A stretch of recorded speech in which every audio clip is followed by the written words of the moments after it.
recent one, and that team was littered with NBA players. That 1996 team was just so good and so talented. They had the most at 129 points margin. UConn also beat them by 11. Everything's double digits.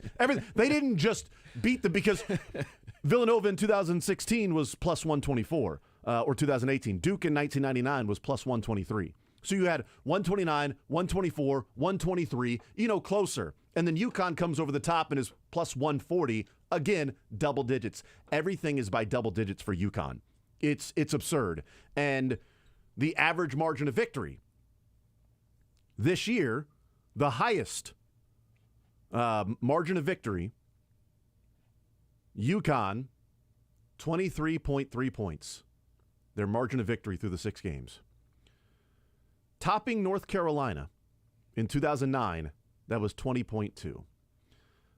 They beat them by 3 points per game, North Carolina, in margin of victory. The third place team in margin of victory in the NCAA tournament history, the third place team, you know who the third highest margin of victory in the tournament is? So number 1 was this year, UConn. Number 2 was North Carolina in 2009. Number 3, any guesses, Sterling and Dylan? I would say UConn last year. UConn last year. UConn last year at 20 points per game, 0.2 behind North Carolina at 20.2. They have 2 of the top 3 largest margin of victory scoring margins in the tournament history, and they've done it in back-to-back years, replacing 4 of their top 6 players. Historically speaking as well, guess where UConn ranks in men's college basketball championships? 3rd now. They are tied for 3rd with North Carolina. They're behind UCLA, Kentucky. They're ahead of Duke, Indiana. I was going to say, they just passed Duke and Indiana last night. 2 ahead of Kansas. For all the people that say UConn is not a blue blood, what more do they have to prove? What more do they have to do? I'm with you. They're absolutely a blue blood. They are a blue blood, and what's so impressive, they're doing this in Connecticut. Storrs, Connecticut. You're in between New York and Philly and all these major cities. How are you doing this in Storrs, Connecticut? Yeah. I've been to Storrs. I've been there. You're in the woods. There's nothing there. You're not in New York. You're not in these big cities. You're not, okay, it's the Northeast. You are fighting with major cities for players. Now, you can say maybe that helps you that you get some of the guys from New York, maybe you get some of the guys from Philly to come up there. But what's so impressive to me is, you're right, we talked about it yesterday. They've done it with multiple coaches now. It's not just Gonzaga with Mark Few. It's not just Baylor getting turned around with Scott Drew. They have built a powerhouse in the middle of the woods. They have 2 bars. 2 bars. I've been there. There's like not even a downtown. It's mind-blowing to me that UConn has created this spectacle, this incredible dominance. This, again, they are now a blue blood where they are at. From 1901 until Jim Calhoun in 1987, they made it out of the first round of the tournament 1, 2, 3, 4 times in their history. Made it out of the first round of the tournament 4 times from 1901 to 1987. Made it out of the first round. And since 1999, they've won 6. 3 for Jim Calhoun, 1 for Kevin Ollie. And the program's so good that Kevin Ollie got a national championship. All right? That's how good the program is that Kevin Ollie somehow got a national title, which was a, great run and all of that stuff in 2014, which is one of the, if you want to call it like worst teams or whatever. They were 32-8 that year was UConn, but still. It didn't look like a national championship team on the outside looking in, even though it ended up being that. And they had, Shabazz Napier and Jeremy Lamb, and they had a couple of players on that team. 2011 was Kimball Walker with the five wins in 5 days in the Big East tournament. I was thinking Muhammad too. When was Shabazz Muhammad? Did he never get one? I don't. When was he? That was 13. It was 2013. Yeah. But 2014, Napier and Jeremy Lamb and that team, and they beat Kentucky in the national title game. That was an 8 seed. That was the Kentucky team that was an 8 seed that was put against Wichita State in the second round. Wichita State was undefeated. It's like, hey, Wichita State, you're undefeated. Hey, your second round game is against this team that's going to have 4 lottery picks on it. But no, don't worry. They're an 8 seed because they've underachieved this year. But they got 4 lottery picks on it. Go get them. And they'll be undefeated throughout the entirety of next season as well. And they just won the SEC championship. They just won the SEC tournament, and they're an 8 seed. So congrats going 32-0, Wichita State. Here you go. And that team ended up playing for a national title. Yeah. That UK team did. But from where they were before Jim Calhoun to now, I mean, you're just creating something almost out of thin air. Creating something almost to where, they've been around, they've played. It's not like they started. It's not Grand Canyon when Dan Marley started the program like 10 years ago or whatever. Like, they've been around. They've played basketball games going back to 1901. But they didn't really do anything until Jim Calhoun got there. And then, 12 years later, he wins a national title and going to Final Fours and Final Fours. Like, the amazing thing about Jim Calhoun is that he's the opposite of Tom Izzo, is that Tom Izzo goes to a lot of Final Fours and he's only won 1. Jim Calhoun went to 4 Final Fours and won 3 of them. His view was, if you're there, you might as well win it. Patrick Mahomes. Yes. Tom Izzo was, we won 4 games? Hell yeah, regional championship. We have more games to play? Since when? We just won our 2 back-to-back tournaments in 2 weeks. We got to play another weekend? What in the actual heck is going on here? Izzo's LeBron James. It's LeBron. We'll get there, but, I got to the finals. What more? I dragged this team to the final. What more do you want from me? I got to go play more games? That seems like a lot. Cancun looks pretty nice. Calhoun's like, well, we're here. We might as well win it while we're here. And that's what he did, except for one, and that was the freshman Kimball Walker and Hashim Thabit and who else was on that team, scoring guard. But regardless, that was a good team as well. They just did not win it that particular year.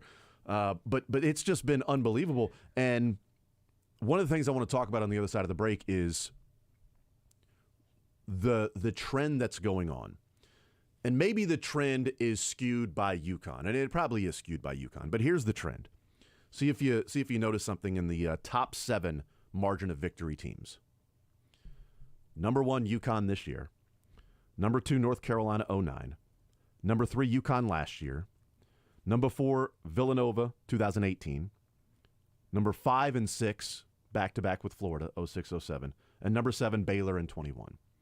So think about those. We'll take a timeout. We'll come back and we'll talk about maybe a trend that's happening in college basketball when we're seeing the dominance and the margin of victory. And I do want to explore maybe why that is. We'll take a timeout. We'll come back. More Zone next.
All right, we continue right here on Sports Radio 810 WHB. Jason Anderson with you. Sterling Holmes, Dylan Michaels. We had up until 2 o'clock. We'll talk with Adam Teicher at 11 o'clock from ESPN, Chiefs Insider.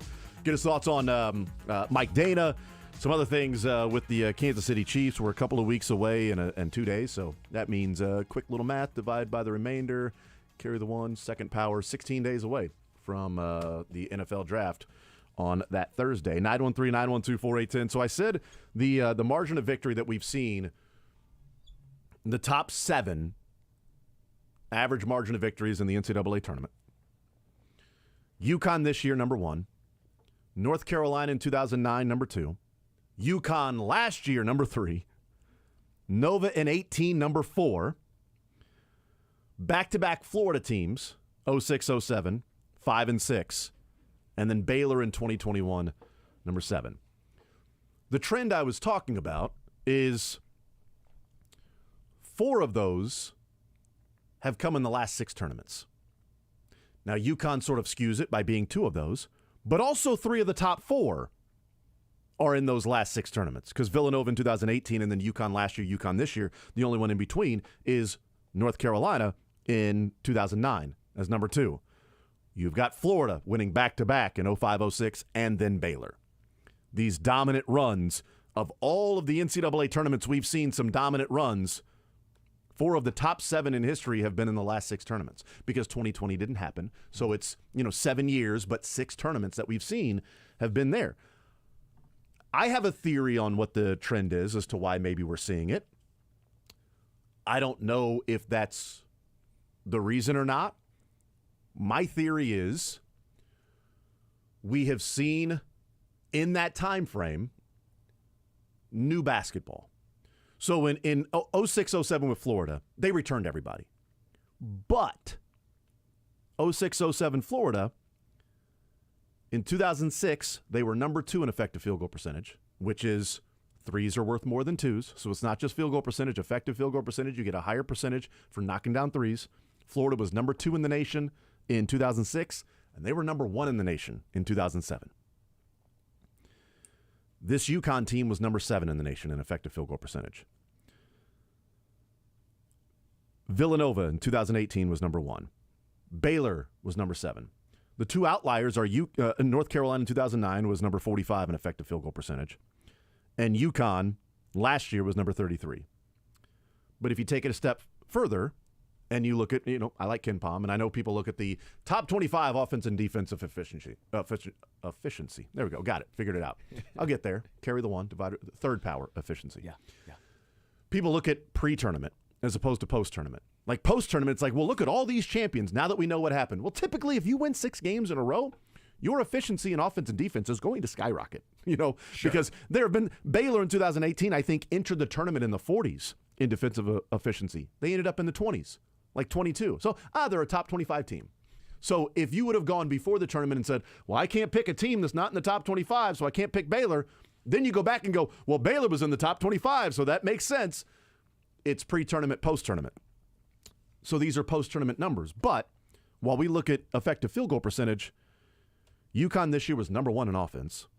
North Carolina in 2009 was number 1 in offense. UConn in last year was number 3 in offense. Villanova in 2018 was number 1 in offense. Florida in 06 was number 3 in offense. Florida in 07 was number 1 in offense. And Baylor in 2021 was number 2 in offensive efficiency. Some of that is effective field goal percentage. But even the outlier in North Carolina being 45th in effective field goal percentage, when you look at that team, it's amazing that they surrounded guys with Tyler Hansbrough in the middle, but then they surrounded him with guys that shot over 100 threes. Ty Lawson made 47% of his threes from behind the arc. Yeah. Wayne Ellington shot 42%. Danny Green shot 42%. They all were taking 120 and 130 threes in the season with Hansbrough in the middle. They surrounded a big man with shooters before we sort of saw the new basketball with shooters and, pace and space. They weren't exactly pace and space, but they had 3 shooters that can knock down 40% that had no problem taking a volume of, it wasn't 40% on 20. Like Tyler Hansbrough shot 47% from 3. He took 10, or whatever it was, like That's bad math. I don't know. It can't be that. He didn't take many over the course. I'd say he probably took about 25 over the course of the season. If I looked at Hansborough's numbers of how many threes he took one every few games. He would like Klingon took one last night, right? Sure. He took a 3 last night. That was sort of Hansborough. But that's the outlier in effective field goal percentage, but still number 1 in offense when they've got those shooters out there. That's 4 NBA players, by the way. Yeah. And the worst was the best in college. Yeah. Hansborough. And now he's a pickleball player. You see that video? Elite pickleball. Such a Did you great see that video sport, of a Hansborough, a pickleball player? No, it's awesome. He was just playing at his local chicken and pickle, and somebody went up to him and was like, "Hey, it's Tyler Hansborough," because it's a big guy. They started talking to him. He's like, "Well, I picked it up a couple of years ago," and he's Tyler Hansborough on the pickleball court like he was on the basketball Psycho court. T. Psycho. And hitting the pickleball. I would not want to play against Psycho T in pickleball. That is a guy who is going to try and somehow hurt you. It wasn't even a tournament. It was just friends playing. He's like completely into it and sweating. And 2 dudes I don't want to play on the pickleball court. Psycho T and Grayson Allen, because Grayson Allen, especially if he's your teammate, he'll trip he's going you. to try and trip you and then headlock take you, the ball. do some jump over the net to hit you with the paddle, whatever. That's the trend I see. I don't know if that's the reason, because why wouldn't other teams then be competing with them? Why are these teams winning by an average margin that size if they're doing something that we know other teams are trying to do? My thought process was, I thought, wow, a lot of East Coast teams, which is no correlation, but I thought it was interesting. And my actual thought was a lot of guard play, a lot of 1 big man, 4 guards. Now, I know Caravan is listed as a forward for UConn. He's 6'8", 220, but he's a stretch guy, right? Yes. Like, he shot 6 threes. Yep. Only made 1, right? But you still have... I know, because his line was over 1.5. But like even with North Carolina, you had, as you mentioned, your big man, 4 out. UConn, 1 in, 4 out. Villanova, what did they have? Basically 5 out. They were just the Baylor team was mostly guard play. To me, that's my main takeaway is a lot of these teams have majority guard forward teams. Most guards shoot threes. You play a little faster pace. You can spread the floor out more, and when you get hot, well, you're going to win by more. When you get hot with 4 guards, when you have 4 guys that can hit threes, typically, well, you need 2 to get hot. If 2 guys are having an off game, that's fine. You have 2 more who can pick up the slack.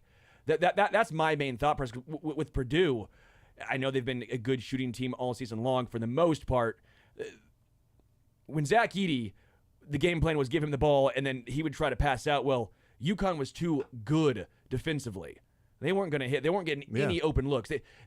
Purdue was never going to come back in that game. When they got down 9, I don't think anyone thought that, okay, this is going to be a tight one. It goes, this is over.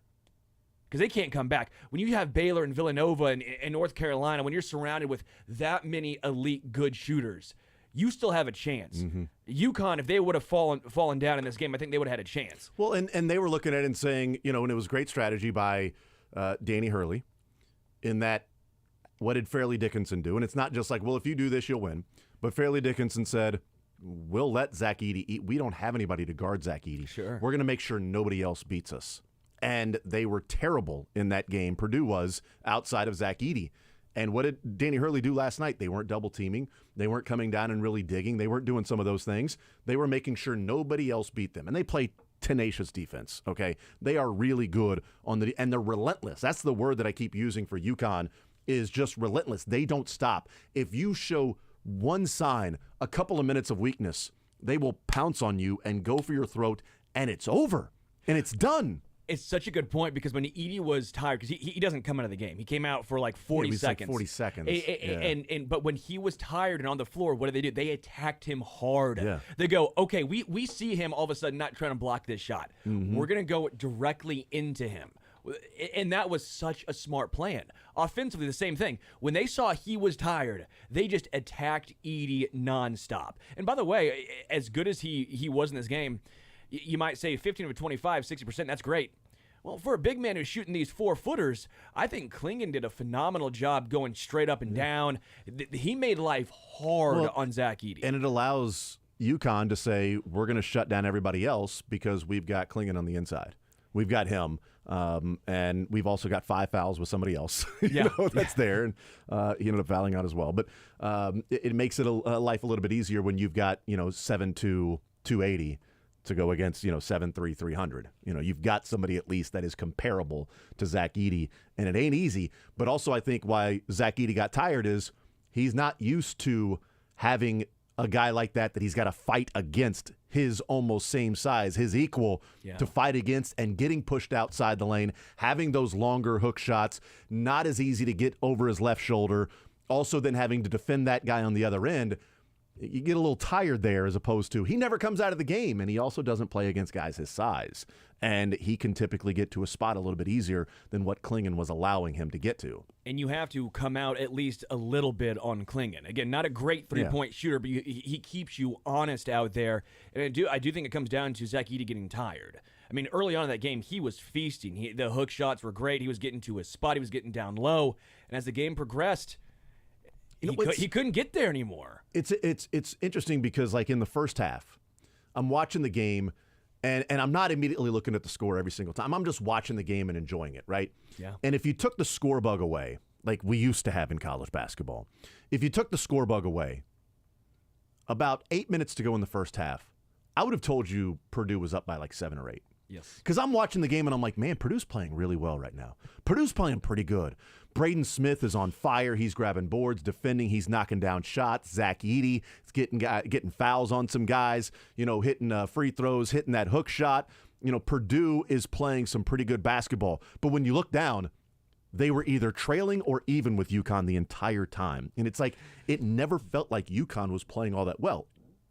It felt like Purdue was playing at a high level. Like, wow, Purdue's bringing it tonight. They are here. And that's the question when we get into of, can somebody compete with UConn? That was the question I was asking at the Final Four. Can somebody compete with UConn? And the answer is yes, with a caveat. For a spell in a game, teams can compete. But, Pat, go ahead. No, I thought the exact same thing, Jason. It was hilarious. I go, Purdue's probably up 4 right now. They're down 4.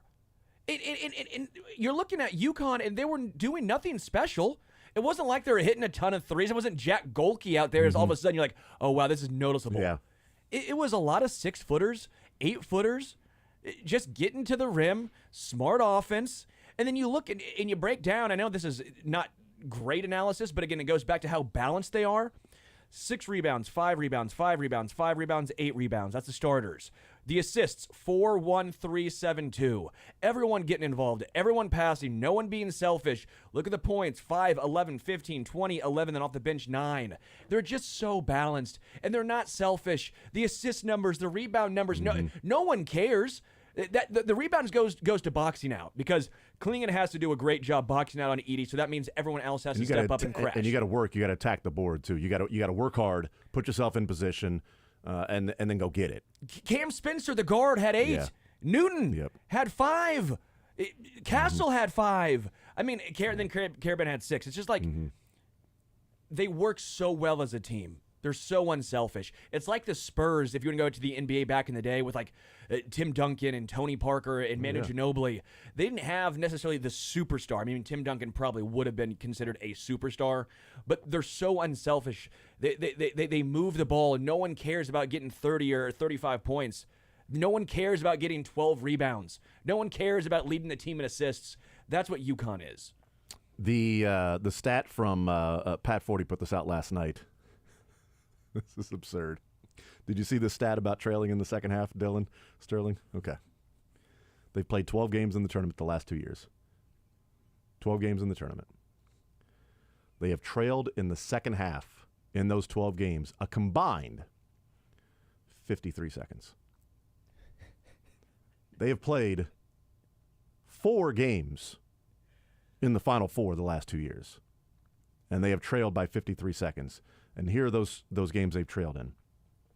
The first of the 12 games against Iona last year as the 116, they trailed for 15 seconds in the second half. The other game was the second round game last year against St. Mary's in the round of 32. They trailed for 38 seconds, which means 10 consecutive games they have trailed for 0 seconds in the second half. 10 consecutive. They have trailed 0 seconds in the second half in the last 10 tournament games, which also includes those 4 games that are played in the national semifinal and the championship game at the Final Four the last couple of years. The anti-Chiefs.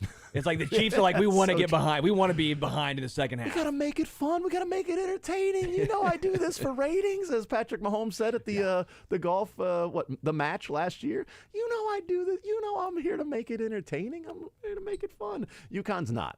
UConn's there to take your throat, kill you, and put Danny Hurley's son out there on the court to end the game. Well, they are Huskies. They do go for the throat. That's exactly right. You know, that's they literally do that. We'll take a timeout. We'll come back. We'll wrap up this hour. Danny Hurley was asked about the Kentucky job, not the UConn job, but the UK job, and he had a funny response. We'll do that next.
All right, we continue right here on Sports Radio 810 WHB. There is an assumed job opening in Lexington with Kentucky. Assuming John Calipari goes to Arkansas. I think there's something going on as to why it hasn't been announced yet. They were finalizing a contract yesterday. It's almost 24 hours later. Still no news. Not saying, just saying. He met with his players yesterday, and no news coming out of the meeting of Calipari's 100% taking the Arkansas job. All we have is that Calipari's heading to Arkansas. They're working on contract negotiations. They're finalizing a contract. So that job is assumed to be open. Dan Hurley, last question, as it's supposed to be done in the press conference, last question was asked about the job opening at UK and his comments about, being back at UConn and all this stuff. Does that mean that you are definitely returning to UConn next year? Conversations with anybody else that might have a job coming open tomorrow? Yeah. I don't think that's a concern. My wife, you should have her answer that. Yeah. We can maybe arrange a press conference for Mrs. Hurley in the morning. Congratulations, Coach. Yeah, thank you. Yeah, she'll answer that question better than I can.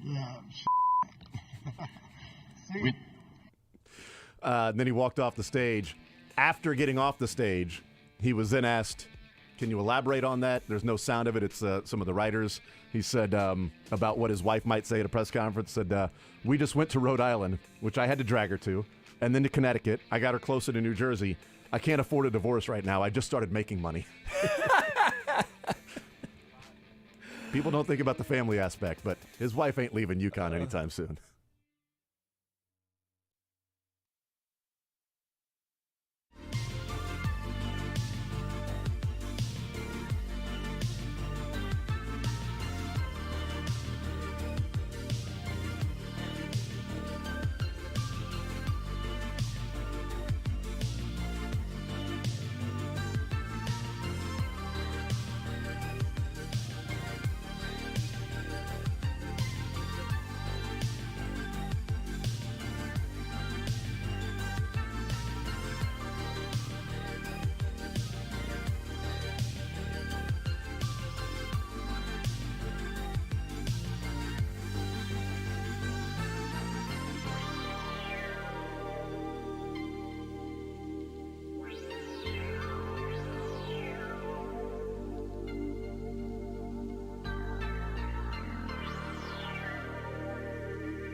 The Zone is presented by Guaranteed Foods, delivering all natural food to Midwestern families since 1958. Enjoy healthier food, more free time, free delivery, and better value. Go to GuaranteedFoods.com. All right, we continue right here on Sports Radio 810 WHB. Jason Anderson with you, Sterling Holmes, Dylan Michaels, heading up until 2 o'clock. Let's talk with Adam Teicher, ESPN Chiefs Insider, presented by Twin Peaks. Step up your lunch game at Twin Peaks. Enjoy light yet hearty combos put together for you, available at an awesome price, featuring savory soups, crisp salads, and a variety of sandwiches to satisfy your every craving. Enjoy your next lunch break with Twin Peaks. Adam Teicher joining us here in the Zone. Adam, what's up? How are you, sir? Good, Jason. How are you doing today? I am doing just fine. Adam, does it bother you that the Big Ten has been on this national championship drought, or are you good with the drought just so long as it continues to be Michigan State as the last Big Ten team to win one? Yeah, they're like the 72 Dolphins, right? They can pop the champagne anytime the last Big Ten champion or the last Big Ten team loses in the tournament. So. Yeah, I was rooting for Purdue last night, but it was obvious pretty early it wasn't going to happen. But, yeah, it is kind of it's hard to believe that the Big Ten has gone, 20, whatever it is 25, now, 24 years. 24 would be, like yeah.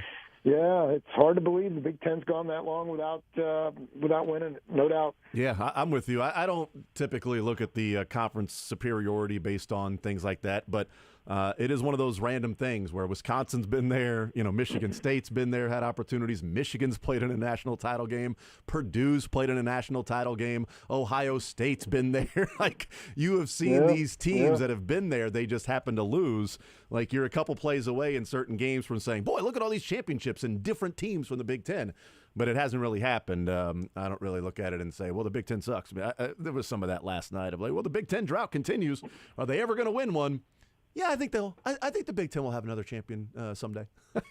I think they'll probably have one. They got some good teams there. As long as it's Michigan State, I'm with you there. But no, some of these games have been kind of lopsided too. They get into the championship game and they're blowouts. They really don't haven't competed very well. So it's truly kind of a weird phenomenon, no doubt. Well, I know one that I watched, up close and personal was 2013. And if it wasn't for an amazing 4-possession stretch where a dude hit a three each and every time, and Luke Hancock, Michigan was controlling that game against Louisville in 2013. Yeah. And then there was a clean block in the second half on Louisville's point guard Peyton Sieve at the rim, and it was called a foul. So clean, but it was called a foul and free throws, and it sort of changed some things there. But Michigan was as close as you get to winning a national title. A couple things go differently for them, but it didn't happen. So here we are, and UConn just incredibly dominant, and Purdue gets there, but can't get over the hump for the Big Ten. So, but Michigan State's still the most recent team to win one. We'll see. So I am enjoying the champagne as we speak. You should. Here. You should enjoy pop that champagne each and every year. Adam Teicher from ESPN is our guest. Mike Dana popping some champagne, I think, with returning to the Chiefs on his multi-year deal. Your reaction to this deal getting done, maybe even the timing of it as well. But what's your reaction to Mike Dana returning to the Chiefs? Yeah, I thought as the time went on, it sounded things started to get more optimistic from the Chiefs side about him getting a deal done. So, and here it is that it happened, and for some decent money this late in the game. So, I think it worked out for him. It worked out for the Chiefs. I mean, they're going to be bringing back, other than Snead and Edwards and Willie Gay. Am I forgetting anybody? Pretty much everybody who had a. No. I mean the guys who were leaving. I see what you're saying. Everybody's coming back. So I think they have a decent shot at doing a lot of the same things they did last year on defense. So I'm eager to see what the Chiefs add at this point, maybe through the draft. But going to be interesting to see how they handle that. What is it about Mike Dana you think that the Chiefs like so much? And I like him too. This isn't a loaded question of like, why are they signing him? He sucks. But what about his play, his skill set that the Chiefs covet and want to bring back on a 3-year deal, which we'll talk about Veach draft picks, but to bring back on a 3-year deal, give him $13 million guaranteed. What is it about Mike Dana that is the value to the Chiefs? He can play a lot of different spots. You can line him up in a lot of different places, and he can take care of business for you. He's a steady guy. You know what you're getting from down to down with Mike Dana. I mean, we know that the ceiling is not going to be Chris Jones like, but the floor is not going to be very low either. You know, he's going to play for you, play in and play out, and you ask any football coach and they'll tell you that's kind of what they want. They want to know what they're going to get from a guy on a down to down basis, and Mike Dana really fits that description. So, I think there's a lot to like there with him, and certainly the Chiefs felt that way as well. Visiting with Adam Teicher from ESPN. I also wonder, Mike Dana, and the reason I asked that question was to lead into this one of, we see Brett Veach draft picks, and he hasn't had a lot of opportunities to sign his particular draft picks to long-term deals because you're looking at, the 2018 draft is his first one. So you've got, 3 years worth of draft picks that he could sign to a long-term deal. And this is the first one that he has signed and brought back. 2018, Derek Nottie was drafted. They've done now 3 consecutive one-year deals with Derek Nottie. So in a way, they did bring him back on a multi-year contract, but that was a year by year. So it wasn't hey, you mean this much to us, so we're going to bring you back on a 2 or 3 year deal, whatever. Nick Allegretti, 2019 draft, was brought back last year on a 1-year deal. And then this draft class, the Mike Danas and Clyde Edwards-Helaire's in the 2020 draft class, Edwards-Helaire, a 1-year deal brought back, and then Dana, 3 years, $24 million. Nojuan Thornhill, L'Jarius Sneed was traded, Mecole Hardman walked, and then they traded for him to bring him back. Like, we've seen some of these players, Willie Gay that you talked about, we've seen players that they've drafted that have been good players that they have just simply walked on.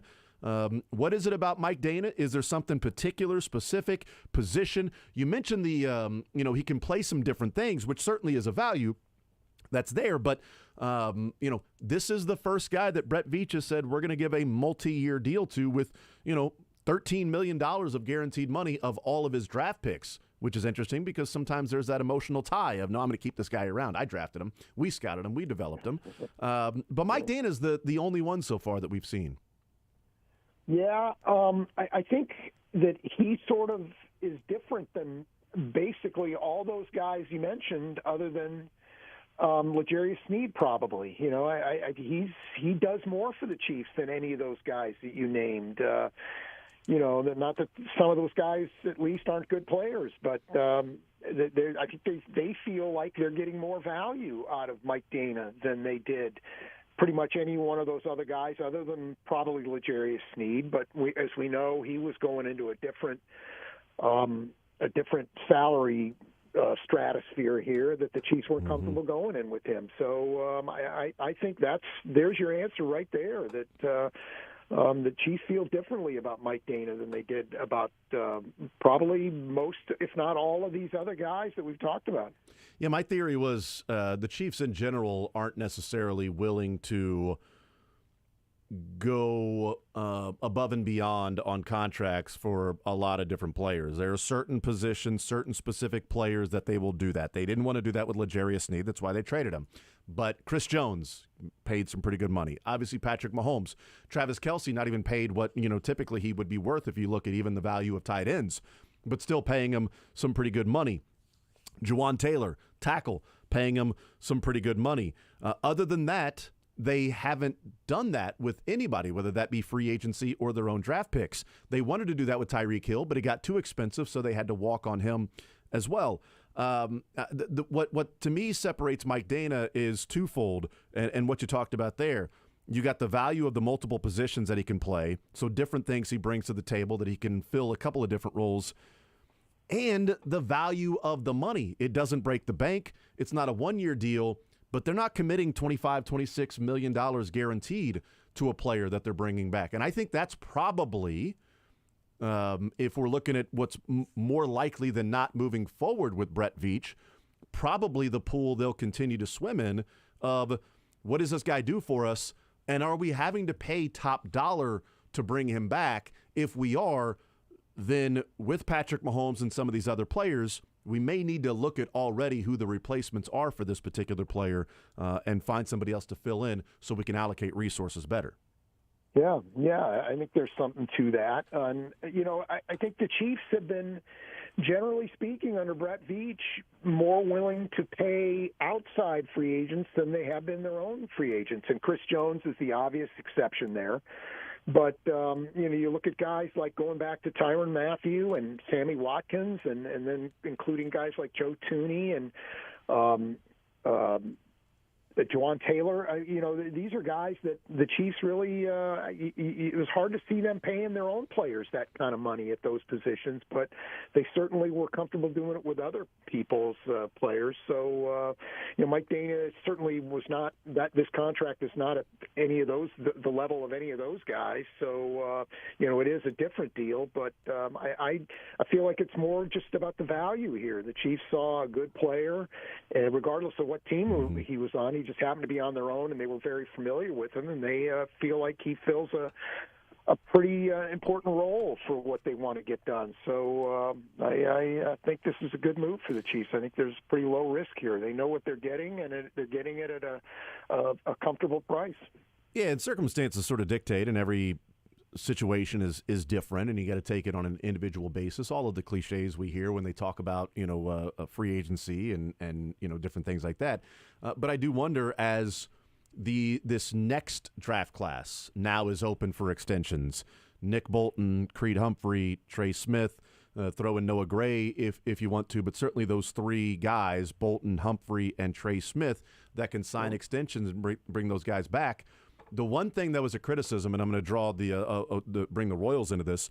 One thing that was a criticism to Dayton Moore, Brett Veach. He's going. It's going to be a rebuild for a long time. But one of the criticisms for Dayton Moore was he talked about family and the emotional connection and fans getting to know the players and what they meant to him personally. Those players. And maybe investing too much or willing to not move on a player early enough because there was that connection, right? We won a World Series with these guys. They mean something more than just, how much money or what we can get back in a trade. We haven't seen Brett Veach do that yet. I do wonder, will this draft class be a little different when you're talking about Bolton, Creed Humphrey, Trey Smith, and even the next draft class, which is looked at and viewed as one of the reasons why this team can continue a dynasty of McDuffie and Karlaftis and Brian Cook and Chanel and Joshua Williams and Jalen Watson and Isaiah Pacheco. If there starts to be more of an emotional attachment with Brett Veach for a group of players that helped him win back-to-back, Super Bowls. Yeah, well, I think you can look at what happened with L'Jarius Sneed and say there probably won't be that emotional attachment. I feel like, Brett Veach looked at that situation and said, you know what, given the salary we're going to have to pay him, we're probably better off with him playing for another team than we would be if he was playing for ours. And that, might be a cold assessment of what had just happened here. But when you boil it down, that's really what happened here. And so I don't feel like he's that way at all. I mean, Carl Peterson was a lot that way in a lot of respects. No, he never had a championship team to retain guys from. But, he felt that way about guys like Derek Thomas and certainly Tony Gonzalez and players like that he drafted. But Brett Veach isn't that way. I mean, I feel like he'll look at this more in terms of how can this player or these players help us going forward. And hey, great that they helped us win a championship or two championships, and we'll miss them when they're gone. But we got to do what we got to do here. And I was wondering whether that was a little bit of what happened with Chris Jones here when the Chiefs got to, push got to shove and they had to make a decision here. They were like, we don't want to, get rid of a guy who, we really loved and was a great part of 3 championships teams. But no, it's more, after talking to some people, it's really more about what he can help them do from this point forward than anything else. And so I don't see that being part of the equation in any significant way when it comes time to look at guys like Bolton and Creed Humphrey and Trey Smith. I think the Chiefs will be a little more, you might not like the term, but cold-blooded in that regard.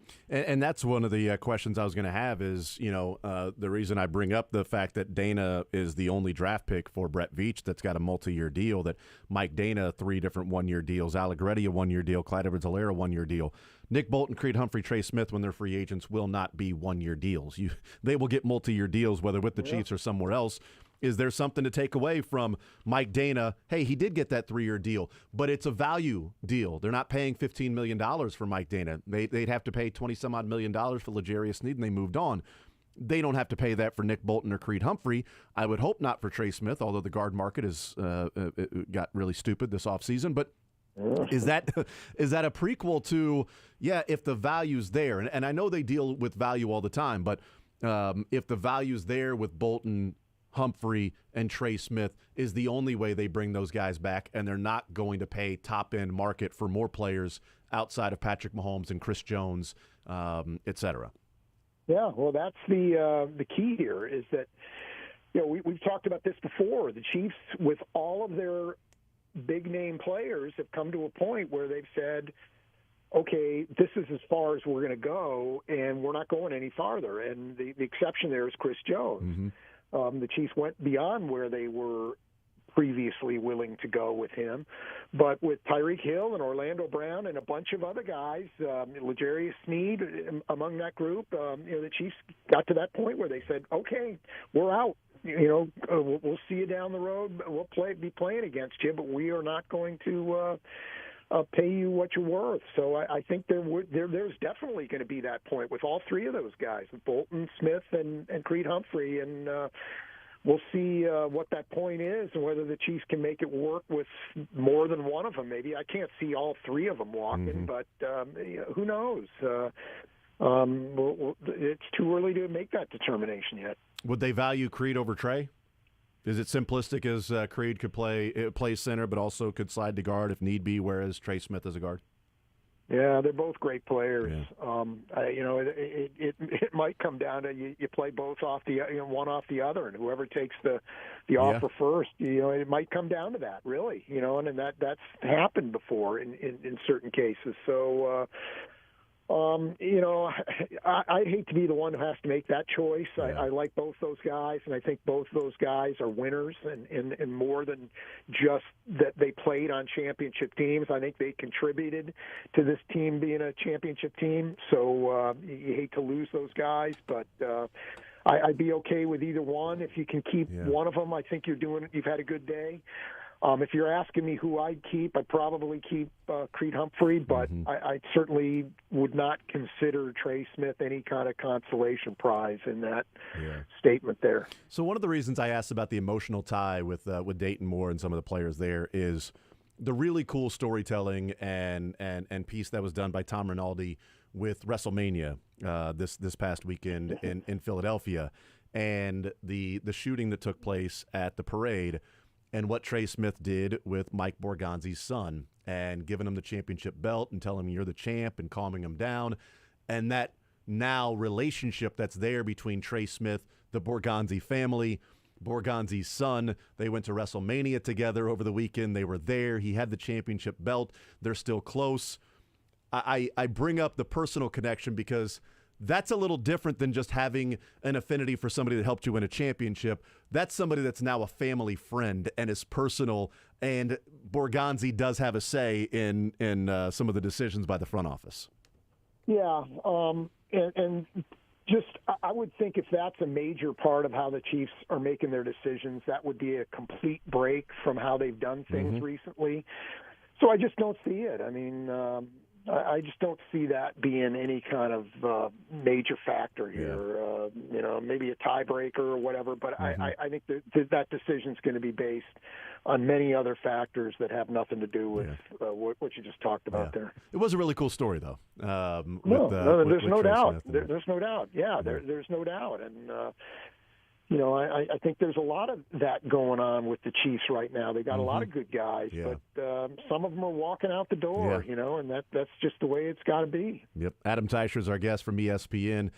Is there commentary on Felix Anudike-Uzomah by bringing Mike Dana back? Is it a question of can he fill that role? Or, okay, the $24 million over 3 years and 13 guaranteed is good enough that even if FAU was succeeding and they felt like could fill that role, Dana still has a role on this team with FAU? Or do you maybe view it as you bring Dana back because there's still questions maybe from the Chiefs' perspective as to how effective FAU can be? Yeah, I can see that. I mean, I think that's a reasonable thing to ask, what they think his future is and how much he can help them next year and beyond. So, yeah, I do think there is that's a reasonable question. And, I feel like we'll get the answer going forward, once they get to camp, how FAU is being used and, what the Chiefs, are they giving him more than they were giving him toward the end of last season and all that? So, yeah, I think that is a legitimate concern. And if you're asking me, well, I mean, if they thought he was going to be a legitimate Karlaftis type impact kind of guy, would they have re-signed Mike Dana? I still think they might have, given Dana's versatility and the injury. Then if you lose one of those three guys, you still got a couple good players. But that is an interesting question, and we'll definitely, despite what the Chiefs might or might not say here over the next couple months, we'll get our answer for that once camp starts and they start doling out the playing time. I lean towards they would still sign him even if they had great faith in FAU filling in and even if we put him in a Karlaftis category, even though they're not the same player, but just for argument's sake, for this discussion, if they put him in that category of saying this guy is a starting defensive end, I think they still bring back Dana because, one, the value, the multi-position, and the injury with Charles Omenihu and the unknown of when he'll return and how effective he'll be. I think he'll be fine. We've seen players return from ACLs and be fine. I think that, but there's still an unknown while he goes through the rehab process and making sure everything is good. That depth at that price is not bad at all. I mean, it's a good price. So I think they would still bring him back, even if they said, look, Mike, we know that you've been, a starting defensive end at times. You've been a role player at times. You know what it is on this defense. You're very aware you're going into this thing eyes wide open, and if we bring you back, it doesn't mean you're guaranteed a spot because if Omenihu's healthy or FAU is ready to step in, you go back to the role that maybe was there a couple of years ago behind Frank Clark and behind, I'm trying to think of, Chris Jones when they played him at defensive end, but Karlaftis, as well. But behind those guys, you start to become a role player, but it's still value for a role player of what the things Mike Dana can do. So I do think if they even had full confidence that FAU was a guy they feel like could start, the value in Mike Dana at that price is still really good. Yeah, and I feel like even if FAU develops into a kind of a major part of your playing rotation this year, that he's a productive player, you're going to find room. They'll find room for Mike Dana. Yeah. I mean, he's not going to just sit on the bench. I mean, they'll find he's a good enough player. Well, they'll find some things to do with him. And the other thing to think about is you mentioned Omenihu. He's on his last year of his contract anyway. Uh-huh. So, and he's making noise about wanting to get a big payday when he's done with this contract. Well, that might have to happen somewhere else. Yeah. So, it doesn't hurt to have all three of these guys, Karlaftis, FAU, and Mike Dana under contract for beyond this year. Adam Teicher from ESPN is our guest. He's presented by Twin Peaks. Enjoy your next lunch break with Twin Peaks. We'll take a timeout. We'll come back and continue our conversation with Adam Teicher. We'll look ahead a little bit to the draft of what the offseason has, what has happened in the offseason. Is that an indication of what could come in a couple of weeks? We'll talk about that with Adam Teicher. More Zone right after this.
lunch break with Twin Peaks.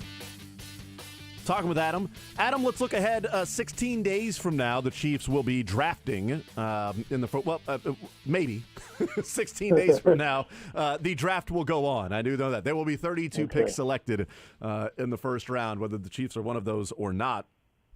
Is there anything to glean or look ahead to predict based on the offseason signings so far? For instance, the question would be, they brought so many guys back on defense. Is that an indication to you maybe they'll be focusing a little more on offense? What do you make of that question that may be out there of, okay, if we're looking at the Chiefs, maybe look more offensive-centric because now Mike Dana has returned? Yeah, well, I think if you look at positional needs, I mean, wide receiver is definitely number one. And then the offensive line, I mean, they need to replenish. You know, they're not only maybe trying to replace Donovan Smith, but they also may be trying to replace Nick Allegretti and also replenish the pipeline in case they need to replace Creed Humphrey and or Trey Smith next year. So they've got a lot of work to do on the offensive line as well. So, yeah, I'd say that. I mean, this wide receiver thing has surprised me a little bit. I mean, you look at where the Chiefs are right now, and, again, we're still fairly early in the offseason with the draft still to come. But, you look at what they've lost from I think we'd all agree was a subpar wide receiving group last year, and they've lost 45 catches, which isn't a ton of catches to replace, between MVS, who's gone, and Hardman and James, who are free agents still. They've lost 45 catches, and they replaced them with a guy who is caught 51 passes last year, Hollywood Brown with the Cardinals. So, yeah, I mean, that's not a great comparison here. But my point is, I figure that the Chiefs by this point would have done more to fix the problem. Mm-hmm. So, this is starting to remind me of what they did with the offensive line 2 years ago when they signed Joe Thuney in free agency, and then they right before the draft, they traded for Orlando Brown, and then they, I guess that would be 3 years ago now, right? But they traded for Orlando Brown, and then they drafted Creed Humphrey and Trey Smith, and they became immediate starters. So I'm wondering if that's what we're going to see here at wide receiver coming up here pretty soon, is a lot of resources being put into that. If you look at it that way, in 2021, I guess, the Chiefs put their first-round pick, which they traded for Orlando Brown, their second-round pick, which they used on Creed Humphrey, and their Trey Smith was sixth-round pick. Yeah. So they used 3 picks, 2 premium picks on those positions. So I'm wondering if that's what we're going to see again with regard to the wide receiver position this year. Do you think Brett Veach, for the most part, when he's gone into drafts, there's been a specific side of the ball, and he has focused a lot of his resources on the defensive side over the last 4 years or so, and he's having to rebuild the defense, so that would make sense that he has done that. He's mixed in, Sky Moore and Rashee Rice and Wanya Morris in the third round, and obviously Clyde Edwards-Helaire, first-round draft pick, and Creed Humphrey, a center. But there have been a lot of the, Juan Thornhill and Colin Saunders and Willie Gay and L'Jarius Sneed and Nick Bolton and Joshua Kando and McDuffie and Karlaftis and Cook and Chanel and Williams and FAU and Shamari Connor. Like, they have spent a lot of resources on the defensive side. With where the defense is that a strategy you think the Chiefs will take moving forward, but now maybe focusing more on the offense? Or now that they've got the team to the point that it is, and yes, they have some spots that maybe they need to fill, but they can be more balanced, for lack of a better term, in their drafting over whether it's this year or the next couple of years? Or do you think there's that, hey, we've done the defensive work. We brought these guys back. We even brought Deion Bush back in case. We brought Drew Tranquill back. Offensively, we brought in Hollywood Brown, and that's about it. And a third tight end. So now the draft will be focused on the offense the way that it's been primarily focused on the defense. Yeah, I mean, you look at where their roster is right now, and I think that's a reasonable expectation for this draft. And you also look at where the strength of this draft is. I mean, everybody tells you offensive line and wide receiver. That's where you can get good players, maybe throughout the draft. So, it's not coincidence that that's what the case, or that the Chiefs at least feel that way in a year that that they've sort of had some attrition at those positions. I mean, I think that's, the fact they haven't gone out and spent at those positions is a pretty good clue that they feel like they can maybe get some help in those areas in the draft. So going to be interesting to see if they're right or not. But, yeah, I do think this will be one of those years where not just offense or defense, but certain positions. And I think running back is one of those. I think they still have a hole to fill in their depth chart, and I'm pretty confident they'll draft a running back at some point, too. Yeah, I'd really like the Chiefs to get somebody that's got some speed to them in the running back room. So they got some guys that can break some tackles, but that quick burst to get the ball and go. They had that with McKinnon a couple of years ago, especially late in the season, that year that they lost to the Bengals in the AFC Championship game. But he was really good down the stretch and was awesome in that Buffalo Bills game. And he had that burst, screen pass, boom, get it, quick start, where Edwards-Helaire and Pacheco are a little slower, out of the gates with their acceleration when they've got the ball in their hands, especially on the screen plays. Andy Reid does such a great job of designing those that I'd like to see a running back out there that can get the ball and quickly hit some top speed or get to the outside. I mean, they like to run these plays that go off tackle or outside, and they just don't have the personnel in the running back room right now to do that, because that's not what Edwards-Helaire or Pacheco can do. I really want to see somebody in the running back room that's got some speed. Well, I don't want to ruin your Christmas Day or anything like that here, Jason. But my sense is that's not the kind of guy they're looking for. Well. And that doesn't mean they won't be ended up picking a guy like that. But I sense more of a guy who can help them out in terms of being maybe one of these kick returners that you're going to need now. Maybe a guy who can do that, because not sure, other than the rugby star that they signed a couple weeks ago, I'm not sure they really have that kind of guy on their roster right now. I mean, what teams are going to be looking for in terms of a kickoff returner is different now than what it's been in the past. So I don't think a guy like Mecole Hardman or Richie James, I don't think that kind of guy's going to work anymore, or at least not what teams are looking for. So I think it's going to be more of a bigger type guy. But we'll see. I mean, maybe they just fall in love with a guy who they feel like they'll figure out the kick return thing somewhere else. I'd like the Chiefs to sign Jamal Agnew. If the kick return is going to be that big of a deal, it's going to be that important that you're thinking of specific players on the team that can fill that role. Well, he plays wide receiver as well, and he's, in his time, he's done the little gadget plays as a wide receiver, the quick throws down the line of scrimmage, the reverses, the ghost motion, the things like that they get and they've used with Mecole Hardman and other players and tried to use with Sky Moore at times.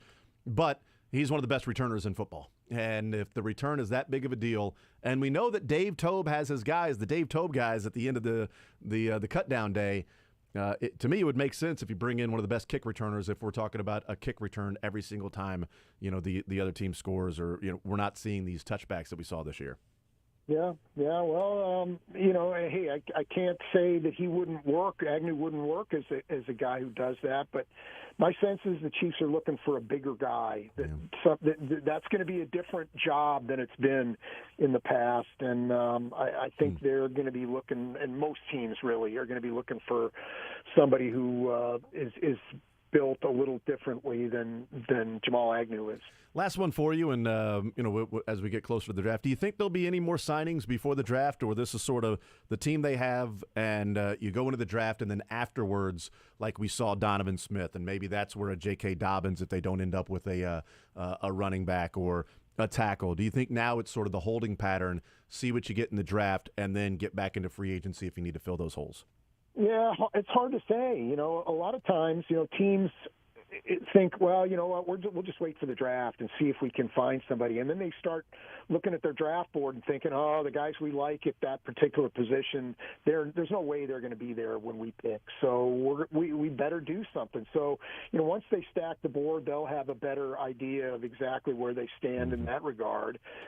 And, you know, the players, you know, sometimes, you know, as we know, it takes two to, you know, make a deal, and maybe guys who get nervous and they'll take a deal now or before the draft that they wouldn't otherwise. So I could see this going either way. I'm kind of surprised they haven't done more wide receivers. So that would be a position I would look for even before the draft. You know, bringing in a lower cost type guy who can help them out, because right now that depth chart doesn't look real solid. Adam Teicher from ESPN Chiefs Insider. Adam, you're the man. Very much appreciate the time, sir. And congratulations on still being the most recent Big Ten champion at Michigan State. I am about to take another sip of the champagne here. Thank you, sir. We'll talk next week, bud. All right. Good stuff. Talk to you then. Absolutely. There's Adam Teicher from ESPN, proud Michigan State Spartan, and still Michigan State, the most recent Big Ten champion in college basketball. He is presented by Twin Peaks. Step up your lunch game at Twin Peaks. Enjoy light yet hearty combos put together for you, available at an awesome price, featuring savory soups, crisp salads, and a variety of sandwiches to satisfy your every craving. Enjoy your next lunch break with Twin Peaks. We'll take a timeout, come back, wrap up this hour. We'll hang out with Les Norman coming up in the noon hour. More Zone next.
Then we'll get our bracket of sound winner in the 1 o'clock hour, eliminate the other 3 teams that were at the Final Four, and then, of course, the winning team, the UConn Huskies. So that comes up in the 1 o'clock hour. 913-912-4810. I asked Adam Teicher this, and I think this is something that we'll be watching for and paying attention to, and it's a question that we'll wonder going into camp, is how much of a bringing back Mike Dana is a commentary on the faith or lack thereof by the Chiefs in FAU? Is there a connection at all, or is it that Dana offers versatility in playing multiple positions and depth with the injury to Charles Omenihu, that even if they look at it and go, FAU, he's going to be starting next year, we are confident he's going to fill in that role. He's going to be opposite GK, and it's going to be FAU and Karlaftis, and then Dana can fill in and Omenihu when he's healthy. And they brought back Malik Herring just in case, because that was an exclusive rights free agent anyway, so it made sense just to offer him league minimum, and he's required to sign it. But is there a commentary on FAU? I definitely think it's something to watch for in training camp, because I don't know the answer if FAU was ready to step in, if Dana would be on this team at $24 million over 3 years with 13 guaranteed. Well, I think what I said before Dana came back was if it's a one-year deal, this is nothing about FAU. This is more or less Charles Omenihu being out most of the season. You needed more guys either way. If Dana was not here, you're going to bring in another veteran. That much, in my mind, was going to be set. But this is a 3-year deal.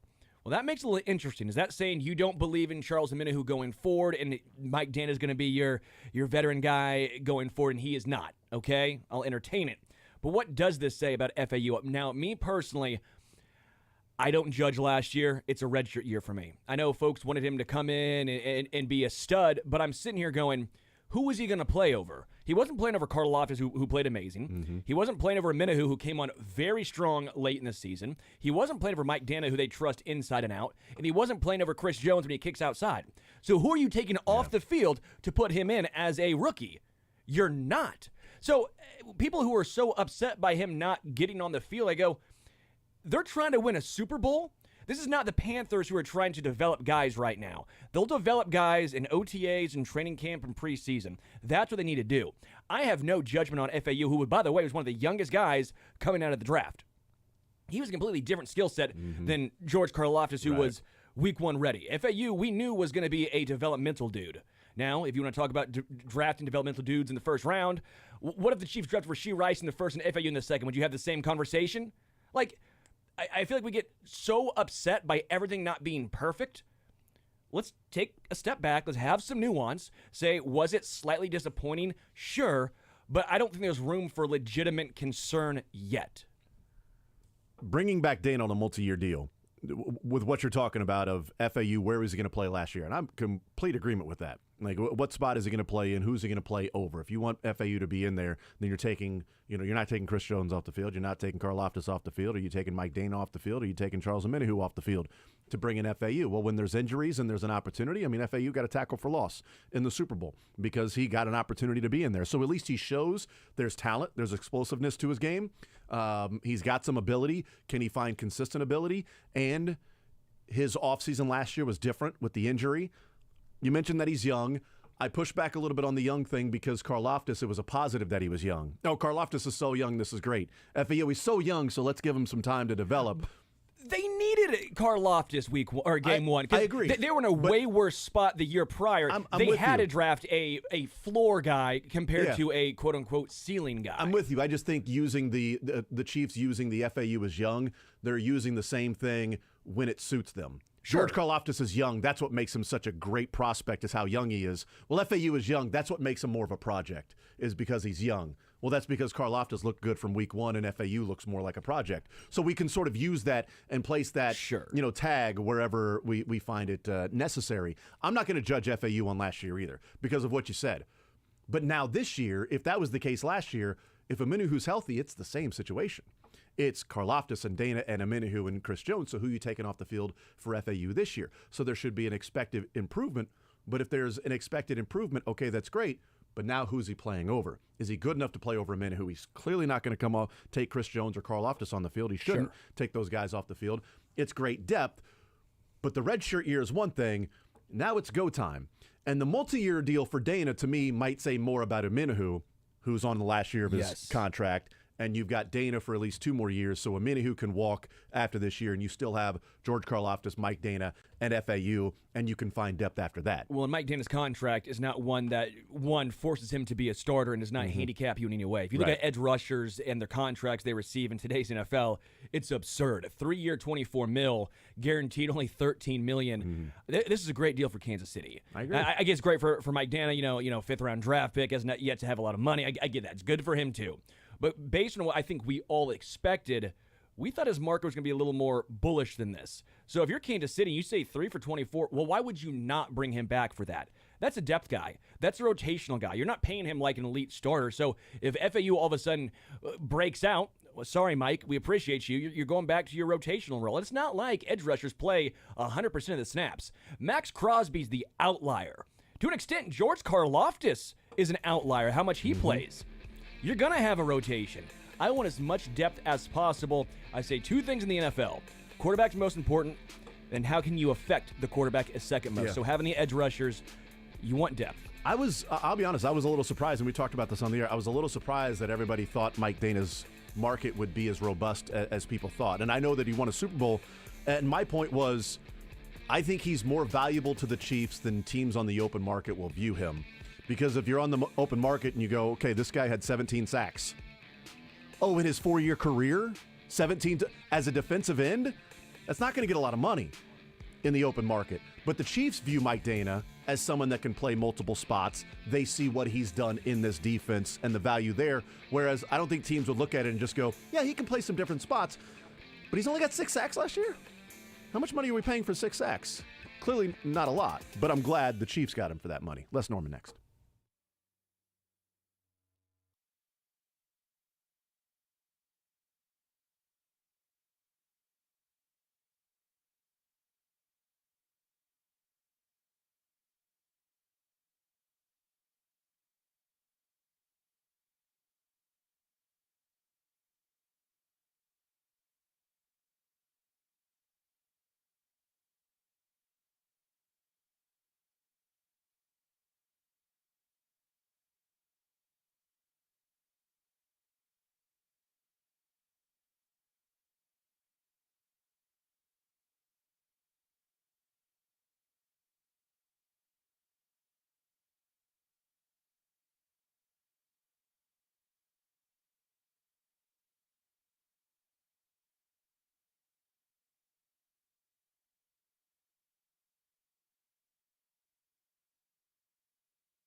The Zone is presented by Guaranteed Foods, delivering all natural food to Midwestern families since 1958. Enjoy healthier food, more free time, free delivery, and better value. Go to GuaranteedFoods.com. All right, we continue right here on Sports Radio 810 WHB. Jason Anderson with you, Sterling Holmes, Dylan Michaels, hanging out with Les Norman, breaking the norm, presented by TruckMovers.com and First Federal Bank of Kansas City. Les, what's up, brother? We are 33% larger in this room. Welcome, brother. You are like my neighbors. Yeah. State Farm is there. Yeah, it's even more exciting in here now. I love it. I know. I'm doing great. How are you guys? Oh, we are doing fantastic. Doing fantastic. You know what? The Royals are 6-4, and they get ready for a big series against the Astros. This is fun. They did what they had to do against the White Sox. They swept them. They made a bad team continue to look bad. And how many times have the Royals been on the other side of that discussion? Doubt. And they finally did it to the other team where it's like, wow, really, you couldn't catch that? Oh, one play, and now they score 3 runs based on your one bad play. Yep. It was nice to see the Royals do that for a change, which also kind of makes it feel a little bit different this year than in years past. Yes, and my youngest son has an answer for the closer if it continues down this path and we need to make a change. Him? No. Oh, okay. Although he would do it in a heartbeat. But he says that we should just sign Trevor Bauer. I mean, Be our closer. He wants the minimum. That's intriguing. that's a conversation. There it is. That's a I conversation. set to it be up. out there. Spike it where you will. His velo has been up too. Well, Stuff that is just still good. Slider solid. I've heard way worse ideas. I'll tell him. Yeah. I'll make sure. Then you get into the whole aspect of what was true, what was false, what are you willing to accept, Yes. how much does it mean, all of that Right. stuff. Yeah, you. I don't think he wanted to go into all that. He's Yeah. just like, oh, it's just a fun idea. Yeah, there's a lot more to it than just bringing him in, but there are a Right. lot of people that are like, just do it. What's Just bring Trevor him in. Hoffman up to? That changeup still has to be pretty salty right now.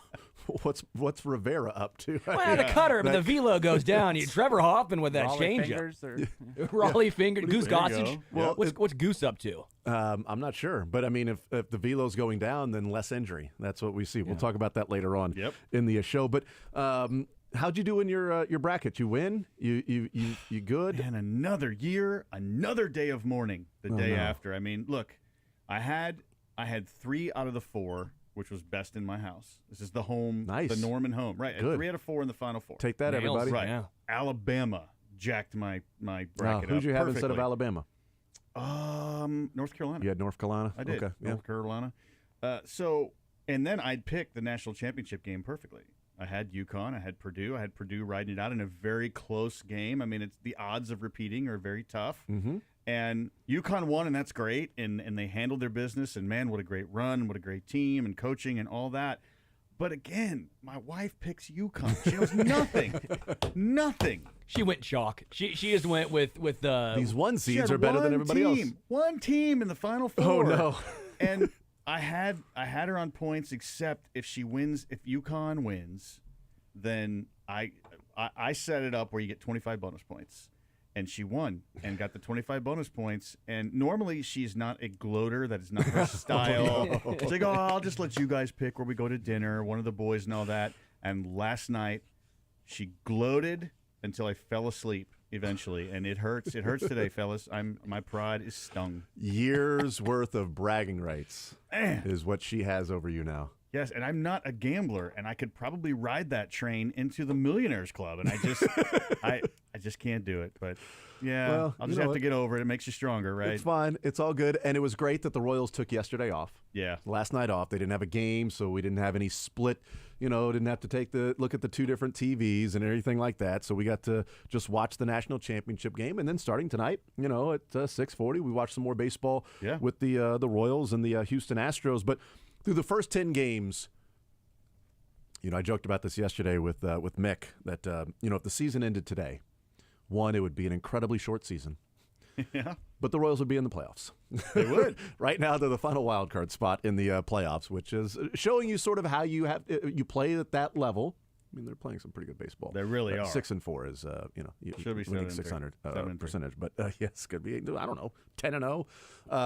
But what have you seen these first 10 games? What's an area that you look at and go, okay, this is where what we're seeing now has more staying power than, oh, this is just a cool 10-game stretch, which happens. Even bad teams go 6-4 over 10 games. Right, but we've had conversations about the revamped starting pitching and how they went out and got the free agents, and then near the end of spring training, how they put Marsh into the fifth rotation spot, and they were first. I think ERA wise, they're second behind the Red Sox, but only by a couple points at 160 in ERA.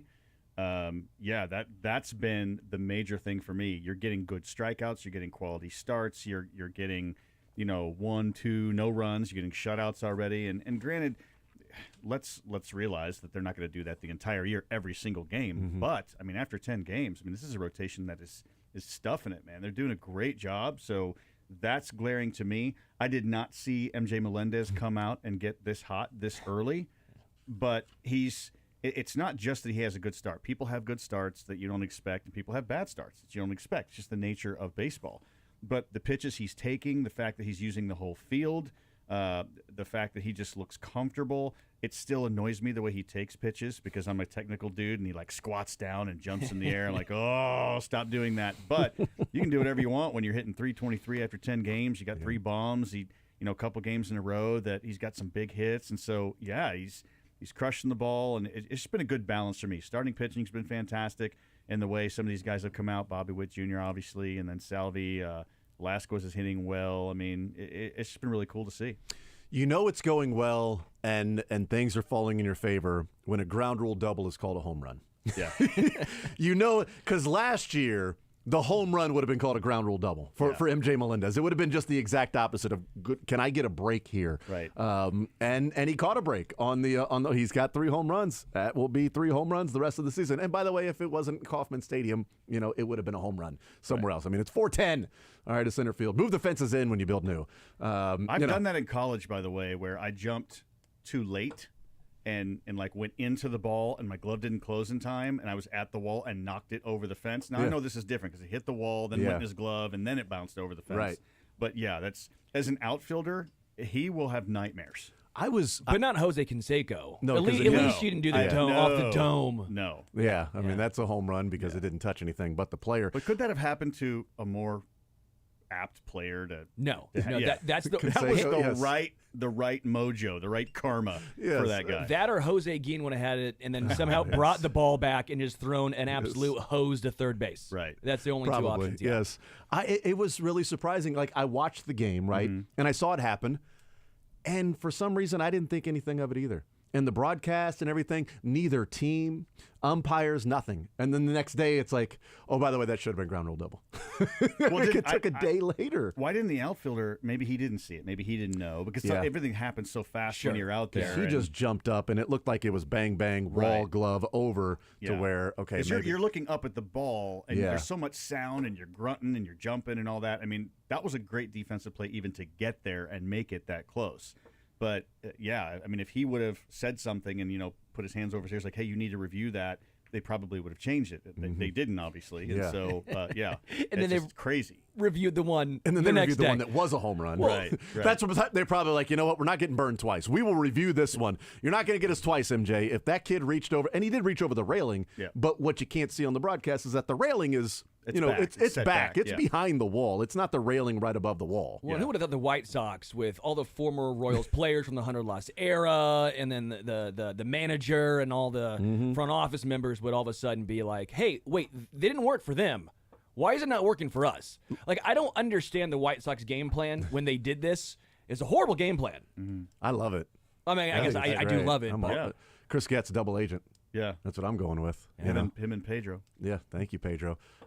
They just don't have Bill Duplessis. That's why they didn't review that. They brought the wrong people over. Had they brought the replay analysts over, Bill Duplessis would probably immediately, hey. Yeah, that's the third thing that stood out for me is we have the best replay analyst by far. It's ridiculous. It's there, but go ahead. I was going back to the Royals pitching really quickly because I know you mentioned it's not sustainable necessarily at the way it's going, and why I completely agree.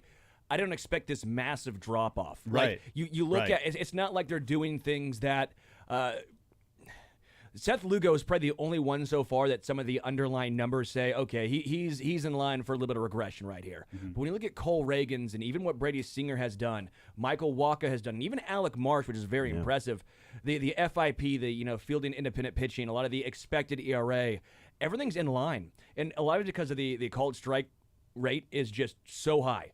They're filling up the strike zone. They're getting a lot of swing and misses, not necessarily a ton of strikeouts. They're not walking anyone. They're not putting people on base. I mean, guys aren't getting on base either. And they're getting a lot of weak contact, especially ground balls. And a lot of teams don't necessarily do that because they want to get fly balls. It depends on the stadium, obviously.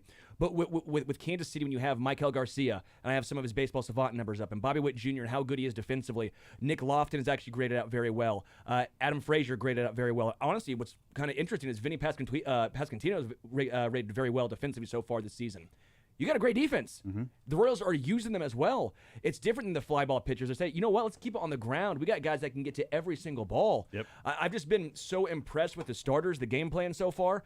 It will, yes, not be a 1.6 ERA going forward, but to keep it in the low to mid threes, I think is realistic. Yeah, absolutely. And I think two things that stand out for me there too is that, when Brady Singer was supposed to be the stud in the rotation, then it was, well, he's not using his changeup enough. And Brady Singer right now in his career, in my opinion, is not a guy mentally that can translate physically into the stud of a rotation.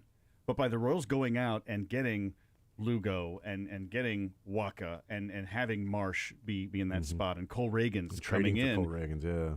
That Brady Singer should be sitting at home like, oh, thank you. The pressure is off me, and now I can unlock the stud that is in me. I mean, he needed that leadership. He needed that. It's not pressure like I'm going to fail. It's the pitchers have, even though I wasn't a pitcher, I've been around them enough to understand that they've got this little fraternity of the pitching staff as a whole, and then as the five starters, they want to go out and better each other every start, but yet they're on the same team. Like they're competing, but they're competing within a brotherhood. They're not competing within, I'm better than you kind of thing. And so I think that is a big blessing. Also in 10 games, I've been to 3 of them at the stadium, and Melendez has played some really good outfield. Really good outfield. His arm is good. His angles are good. Again, is that sustainable? I don't know. I mean, but again, Alex Gordon worked hard to become a multi-Gold Glover. So who knows? And that was one of the things I was going to ask you about MJ Melendez, because we talked about, before the season, how much do you buy into MJ saying, as soon as the season was over, put the catcher's gear away and learning the outfield, and spent all winter long learning the outfield, learning right field, left field, whatever it was. They get Renfroe in right field. All right, now I'm just going to learn left field.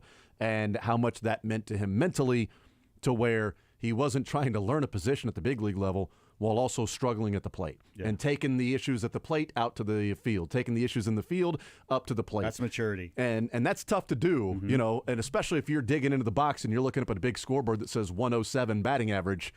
Yeah, a little difficult, That's 3 stories high. That 107. That's right. It's right there, just flashing at you, MJ.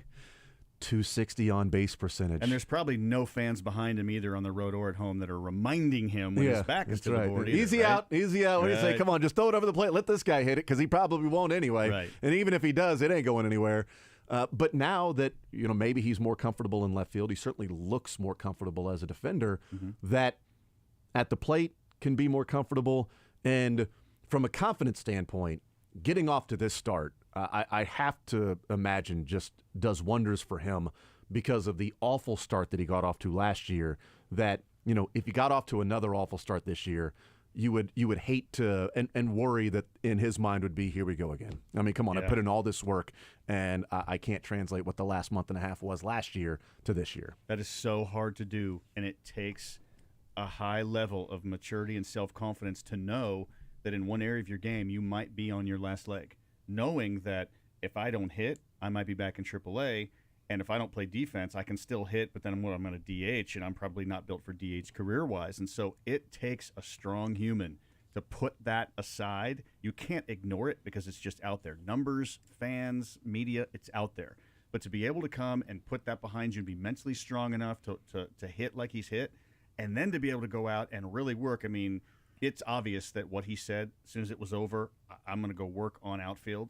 it obviously, and again, just 10 games, small sample size, but it has shown because I'm watching his routes, I'm watching him hit cutoff men, I'm watching the way he dives at balls, just every part of his game that I don't always watch the pitch. I'm watching, okay, how are you reacting, how are you moving, and I hear it, but I'm still watching that outfielder. The way he's backing up guys, he's not taking pitches off. You can just really tell that amongst the pressure and his work ethic, he has done a good job. With MJ, I know that some of the executives, upper managers talk about how many plate appearances at bats you need in a big league to sort of get an idea of what the player is. Mm-hmm. It's different than this. I wonder how many games do you look at before you say, okay, this has staying power. This is not just a nice 10-game stretch. Because All-Star break last year for MJ, when he took the All-Star break, took some deep breaths, relaxed, reset the shot clock, and then went back out there. He played 59 games, or 49 games last year. 50 games last year, 9 games this year. So it's 10 games in, but he's played 9 of them. So it's a total of 59 games, which is about 36% of the season. Still a smaller sample size. But in those roughly 60 games, he's batting .280. He's getting on base at .370. He's slugging .516 for an .885 OPS in essentially 60 games. What he's done at the plate, if it's translated over 162, would be 35 home runs, 43 doubles, and 8 triples. It's 60 games. So that's where I look at it and go, well, this is a nice start in these 10 games. It's an awesome start in 10 games, but it's a small sample size. But it's a continuation of what he did after the All-Star break and then had an offseason in between. Mm-hmm. Yeah. I wonder when you throw in the offseason in between, does that change? Does that make it a little bit more likely of sort of staying with what he did ending the season last year, that he started this way? Or do we still look at it as like it's 36% of a season and some guys through a third of the season can just look crazy awesome and then go into a complete and total slump? Because the first half of the season he looked lost. He did. He was pretty bad. But since the All-Star break, he's OPSing at almost 900 in 60 games. The only statistic or thing that I can focus on when you try to carry a previous year into a new year is that he maybe figured something out. That's one of the first things I heard from a guy that worked in our minor league system and scouted a lot of us when we were younger and the prospects came up to the big leagues. Is back then the verbiage was, did he figure it out? It clicked. We all know what that means, but they say things different, and you can't reinvent the wheel. But technology gets better, and training gets better, and diet gets better, and facilities get better. But I feel like he maybe figured something out in the second half of last year. But I don't believe that the first half of this year was necessarily related to the string of, okay, well, he did it last year and he's just going to do it, except that maybe he did figure something out. Because once the offseason comes, it's a new year. When that ends, you're wiping the slate. Like, oh, I had a great year. Awesome. Man, I had a horrible year. Not awesome. But again, you've got those months where you have a plan for the next season, but your body's different. Maybe you get leaner. For him, it was, I'm going to work really hard on the outfield. And of course, he hit in the offseason. So he probably figured something out in the second half. He is more mature. He worked a lot harder, and he is playing for an organization maybe that said, hey, just go out there and play. Just go out and relax. The Royals and this generation have done extremely well with that, whereas in my generation, it wasn't. If you were a guy, you were a guy. I'm not talking about the Carlos Beltrons. I'm not talking about the Jermaine Dyes of old, the Johnny Damons of old. I'm just talking about an organization that is now committed. Hey, you're the guy. This is the work we're going to put in. This is who's going to work with you. But it's your job. You don't have to stress about it. I will also say, with MJ Melendez defensively, a very good point you brought up. The eye test is matching some of the backing on the analytics side of things. Sure. Again, I don't think he's ever going to be necessarily maybe an elite right. outfielder. Probably but again, not. His range last year was the second percentile, which a lot of that is your jump, right? He was second best. but even before your jump, it's your mindset of staying in the game. Mm-hmm. You have to be mentally strong and mentally prepare. And they all got the cards and they look and all that, but you still have to be able to react to a ball going down the line in Kansas City, in Detroit, in San Diego, in New York. It's all different. Sounds are different. Sun is different. Atmosphere is different. Feel under your feet with the stadium is different. Dimensions are different. Yeah. And so you have to be able to know those. So it's always that homework and mental Before then, it's jump, physicality, things like that. So he went from second percentile this year, 37th. Again, I'm not saying that's elite, but that's a massive jump, again, for a guy who was a catcher learning outfield. Again, I'm not expecting him to be in the 80th the following year, but if he can get up to 50, 60, just average, you're going to take that with his bat. His sprint speed is actually solid. He's in the 69th percentile here. Again, I'm giving a lot of numbers here, but I'm trying to show that this is not a fluke. There's some actual process behind this that is showing and backing the numbers. His average exit velocity is 97th percentile. His barrel percentage is 98th percentile. Hard hit percentage, 89th. And again, this awesome. Going back to last year, his hard hit percentage was great. His average exit velo was great. The issue was he wasn't making enough contact. Right. He was striking out a lot. It was a lot of empty swings. He's always a guy that when he makes contact, he hits it hard. And that's been the biggest improvement for him this year is, I think, understanding the strike zone better, too. Yeah, that's good. And again, that is confidence and a mental approach to the game. It's not just physical. We all got to work on our physical because, look, you can have the greatest mechanics, but if your timing is off, then you're not going to be successful. You could have poor mechanics with good timing and probably still compete and have some success. And so you have to make the decision to do that. You have to put the work in to do that. But it's so easy for us that we want to write people off. That, well, MJ Melendez, he's not a catcher. We hear that in the media. We see it in print, whatever, and we look at the analytics, we look at the result, we look at the numbers, and we say, oh, yeah, well, he's not a catcher. Now he's probably not an outfielder, and he's probably going to be a 250 hitter. But then when a guy says, I'm going to go work, and then he does, and then you see that jump from second percentile to 37th percentile, that's an amazing jump. Let's not look at 37. Let's look at the 35 spots he jumped. Yes. That takes hard work, and that takes confidence, and it takes a level of humility because when guys start getting, oh, look what I've done, well, then they must be at their peak. Be ready for the fall on the other side. And, again, we're talking about 10 games in the season, and he's played in 9. Let's give him a break and understand that that's probably going to level off in some areas offensively.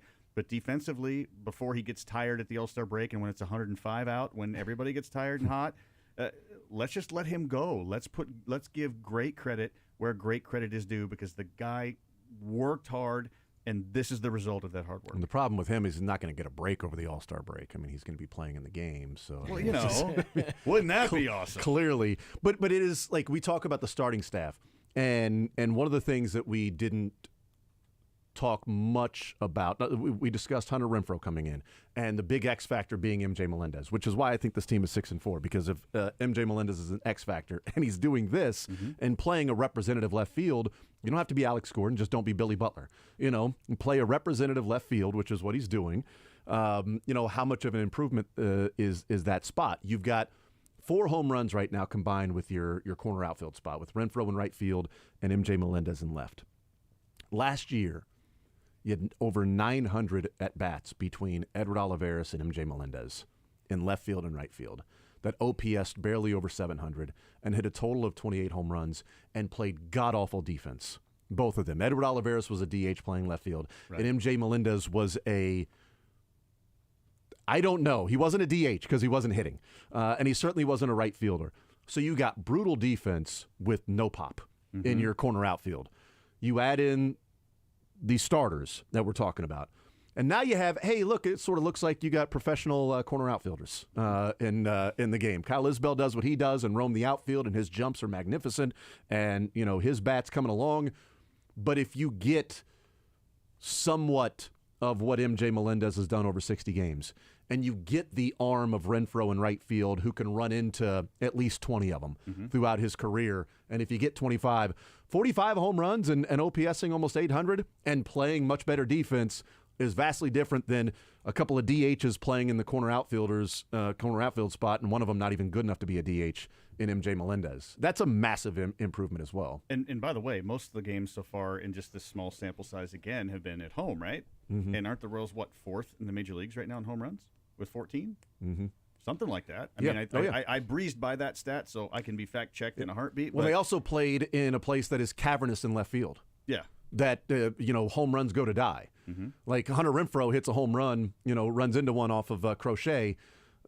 That's an out in Camden. Yeah. Because I believe left field is 750.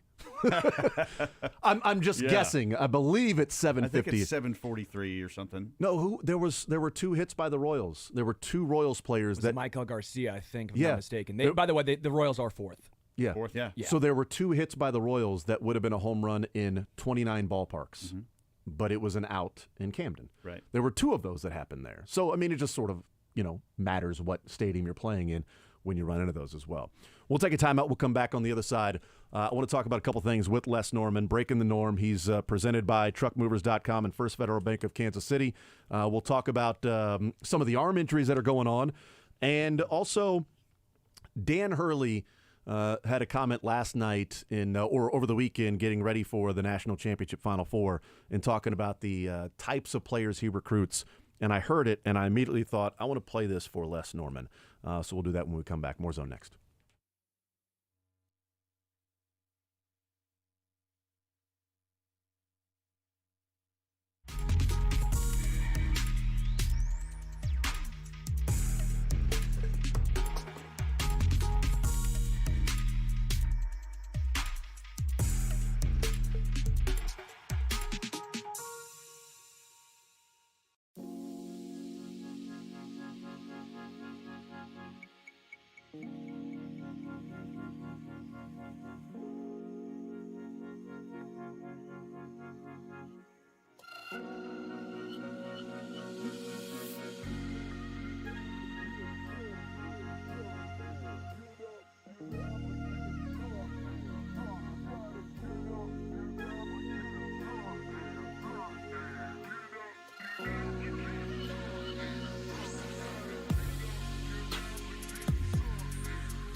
number of how often this was playing while you were warming up in the minor leagues and just going through batting practice or shagging fly balls. Well, considering 98% of my entire professional career was spent in the minor leagues, probably a lot.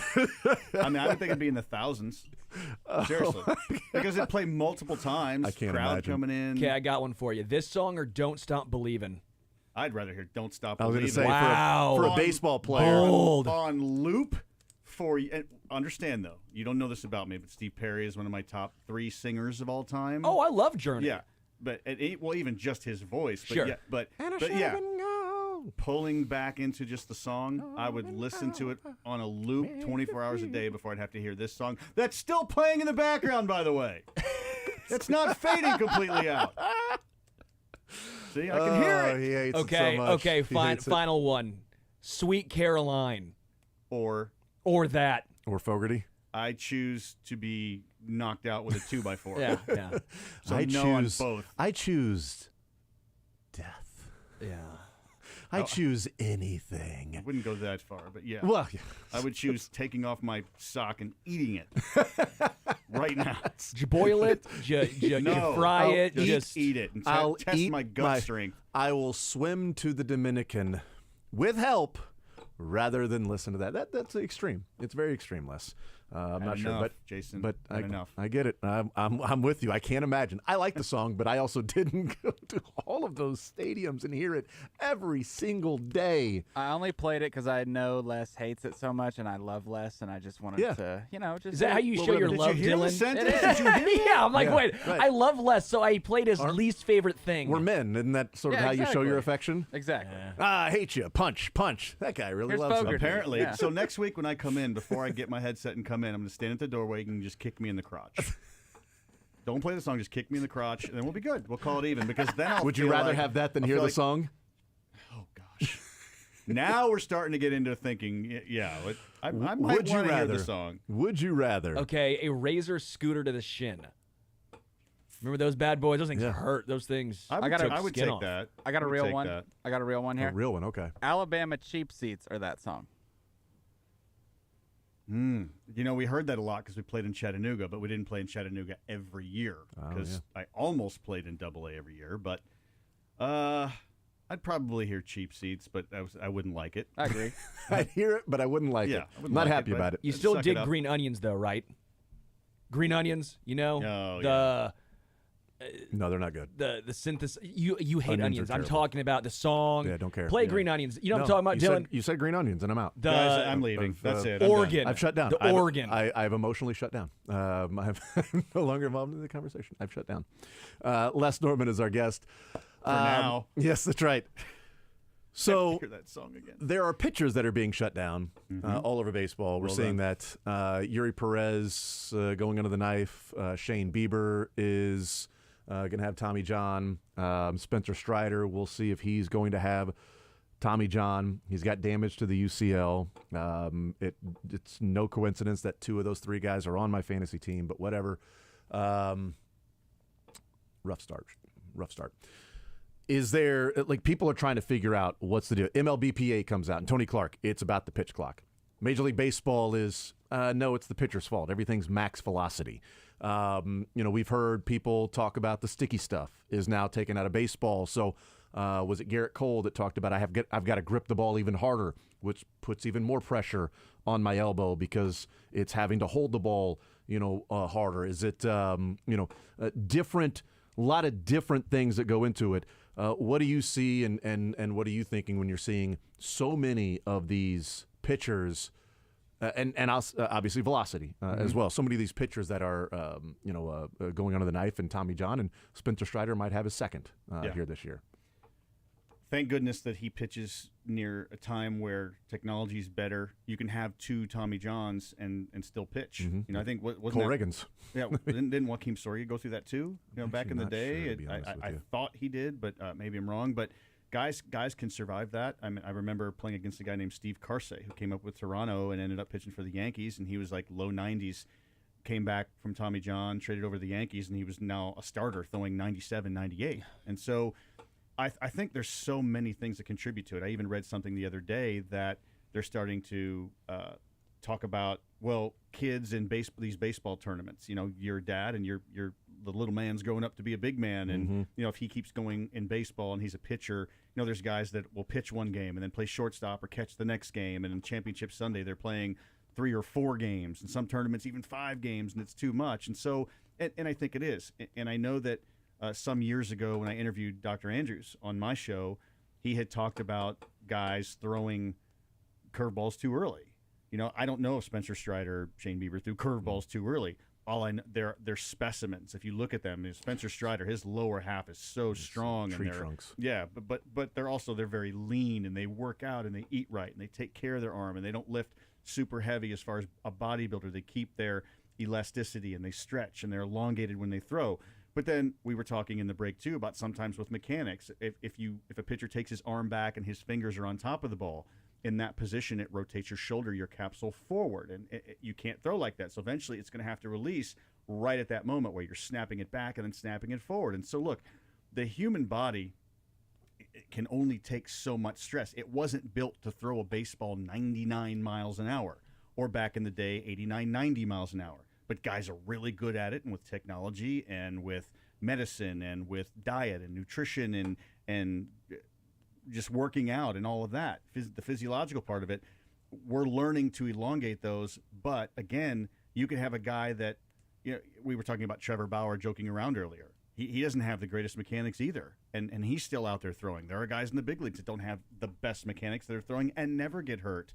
And so I guess my answer over all this is you just don't know, because you can take care of yourself and you can blow out, and you can have lesser versions of that and not blow out. It's different for everybody. I think the bigger factor is certain guys can recover better than others. I think I don't think there's any at least to me, there's a direct correlation with the max velocity, max effort. I do believe that, yes. And blowing out the elbows and having to go through Tommy John. There's more harder throwers than pitchers. Right, but there's also more of a closer to, or a less difference between your maximum and your minimum fastball coming in the pitch track since 2008. That number has been shrinking in terms of, here's a fastball that came in at 94, here's a fastball that came in at 99. This is what he worked at, but this is what he hummed it up. Here's a fastball that's coming in at 97, here's a fastball coming in at 99. And that's what he's working between. So he's getting closer to full-on max effort constantly. One of the things that always impressed me, especially early on about Zach Greinke, was when he would hum it in at 98, it looked so easy. It looked effortless. It was effortless, yeah. Leo Nunez looked like he threw his entire body at the at the plate just to get it to like 93, right? But Greinke was just like, oh, ho hum, 98. Oh, ho hum, here's 94. Oh, ho hum, here's 91. I can just move it around. I can pitch. I'm working to get you off balance, not throw 101 past you. Right. All right, I'm trying to pitch, and if that little bit of off balance gets you to pop up, fantastic. Get you to roll over, fantastic. Will Smith threw an 89-mile-an-hour fastball right past somebody with the White Sox the other day. He didn't have to throw 101 to get it past him because of the deception, because of the mixing the speeds.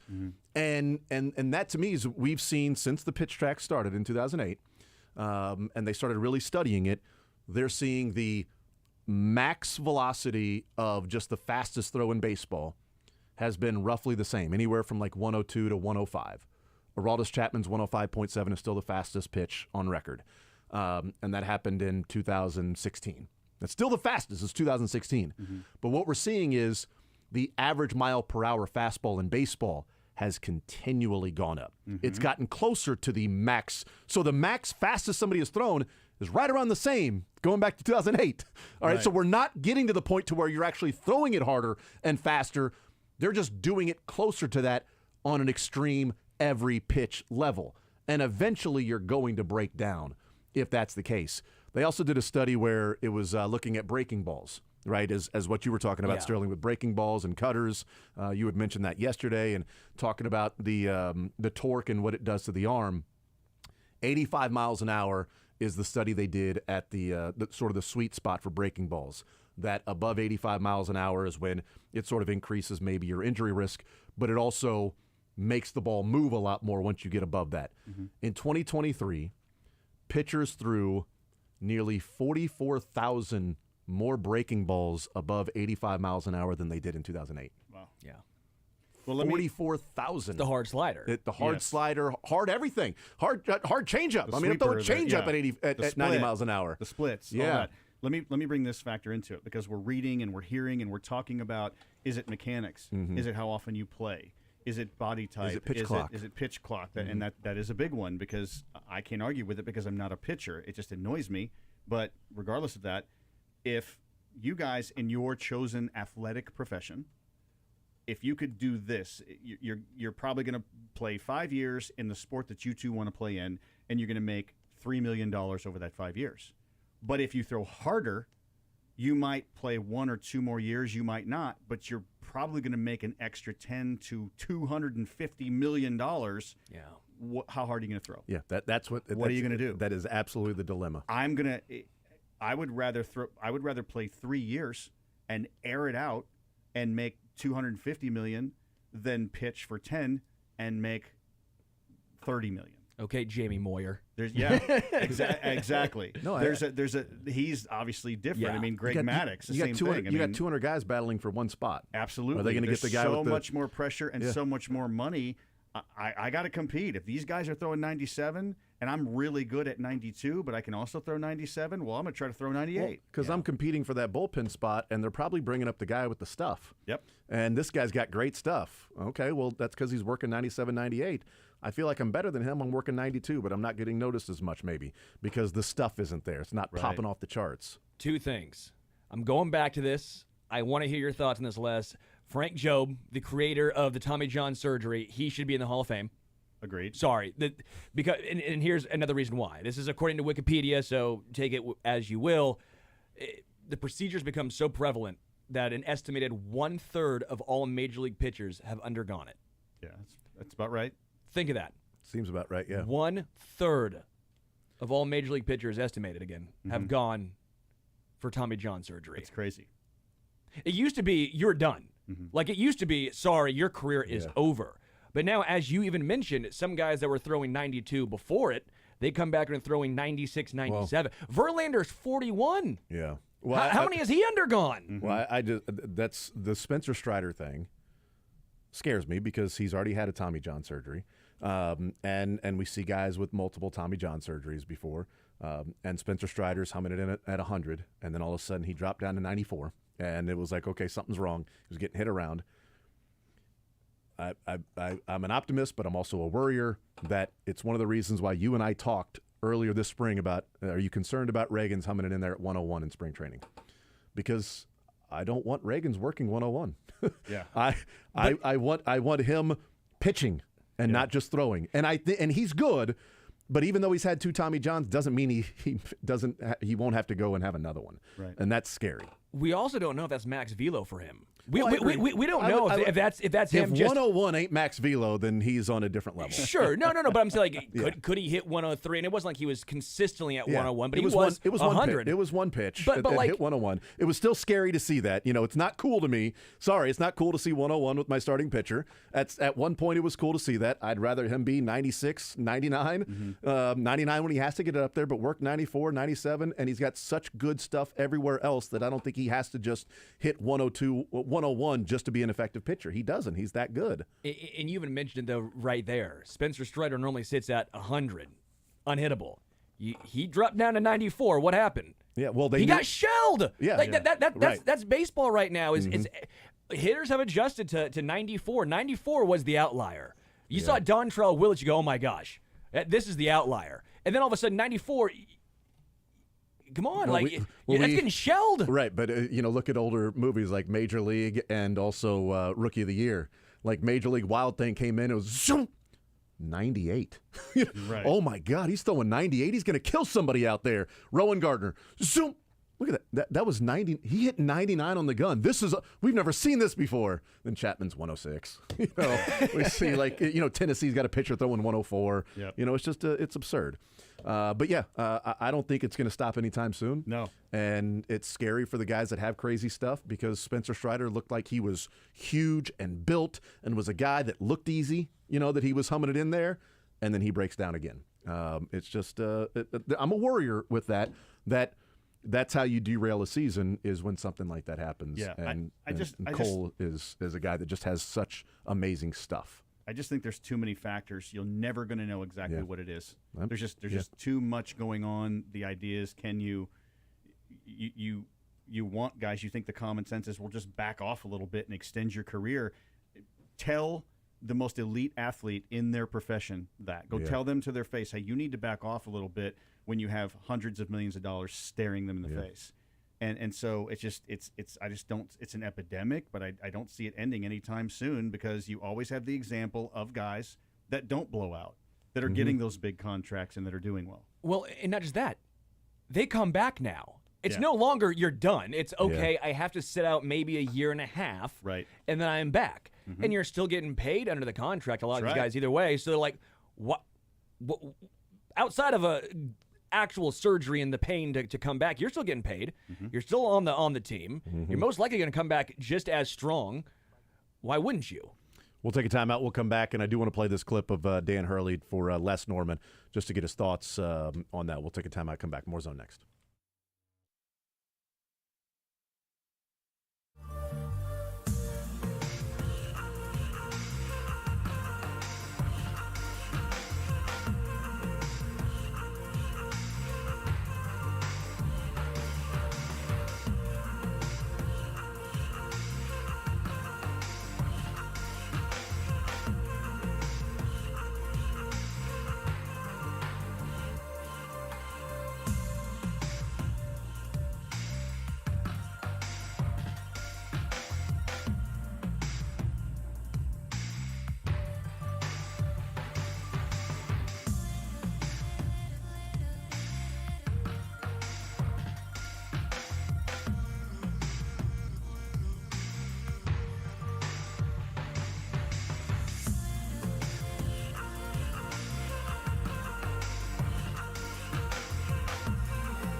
here. It was great to hear this because it just reminded me that on no team that I ever played on was I on the field in October.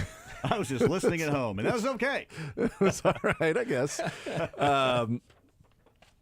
The UConn Huskies won the national championship last night, back-to-back, and we talked about how improbable, impressive, dominant the run is that they had to replace 4 of their top 6 players off the championship team last year, and they come back and they're even more dominant this year. I heard this over the weekend, and I immediately thought of you because being around youth baseball, being around people that are going to the major leagues and everything, and going to college and stuff. Here's Dan Hurley. He's talking about the types of players that they recruit and what they look at as to why he feels like maybe it's been different for him, but just his own personal experience. There's measurable talents you have to have, right? The height, the speed, the skill set. But we spend a lot of time really focusing on the parents. The parents? Yeah, on the parents. Are they going to be fans while they're on campus of their son, or are they going to be, or are they going to be parents? Are they going to, hold them accountable, have an expectation that when something goes wrong, that it's not the coach's fault, that it's their son's got to work harder, he's got to do more, he's got to earn his role. We've got a real old school culture here of accountability.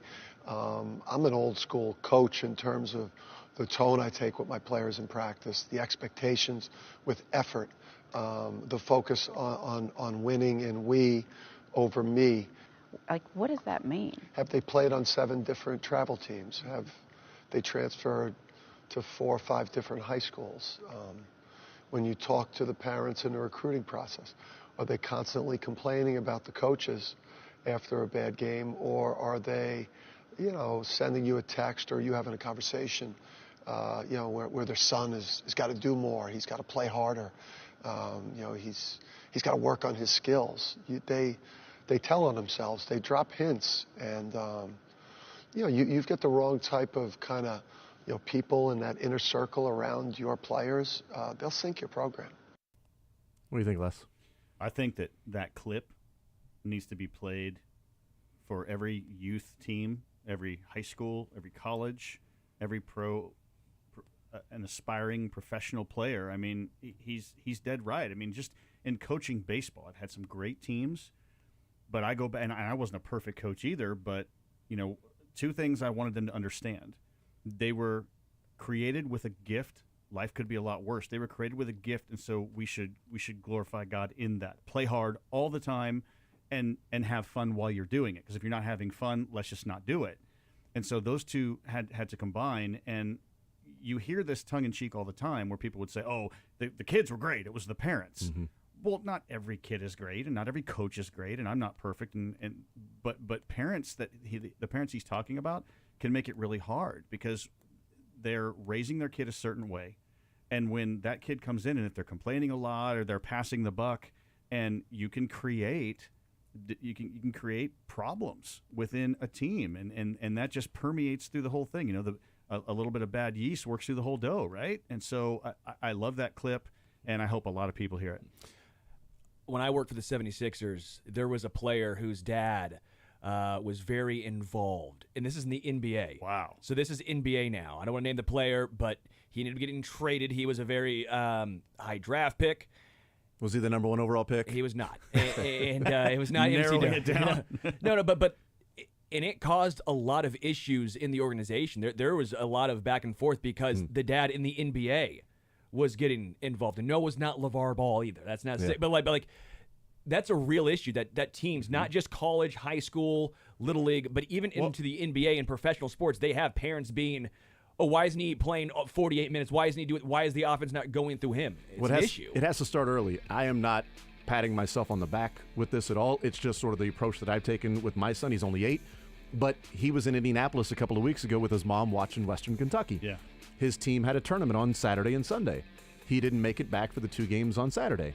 So on Sunday, we're driving out to the game, and I said, and I hadn't talked to the coach, and I said, hey, buddy, just be prepared. You may be sitting today, and you may be last in the lineup. I want you to be prepared for that because you didn't play yesterday. Lineup comes out, he's batting last, and he goes, Daddy, you were right, I'm batting last. He wasn't pissed about it. He wasn't mad. Yeah. because he was aware that this is what happens. You missed the games yesterday. Yeah. You're not going to go right in and bat third, you know.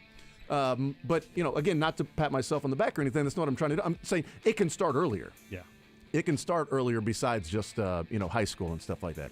Also, thank you, Sterling. I appreciate the standing I'll give you ovation. some love, thank too, you. after. Yep. Thank you, Les. Well I done. appreciate Well it. After that, I told the coach he better be batting first now. Damn it. It's my son.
family since 1958. Enjoy healthier food, more free time, free delivery, and better value. Go to GuaranteedFoods.com. All right, we continue right here on Sports Radio 810 WHB. Jason Anderson with you, Sterling Holmes, Dylan Michaels. We had up until 2 o'clock. One more hour to go on this Tuesday edition of the show. Thank you to Les Norman, breaking the norm. Great stuff from him as well, as always. Tex says the Danny Hurley interview about coaching and recruiting sounds very similar to Ben McCollum. Love Ben McCollum. Love Ben McCollum. I don't know if you know this, but Tex says...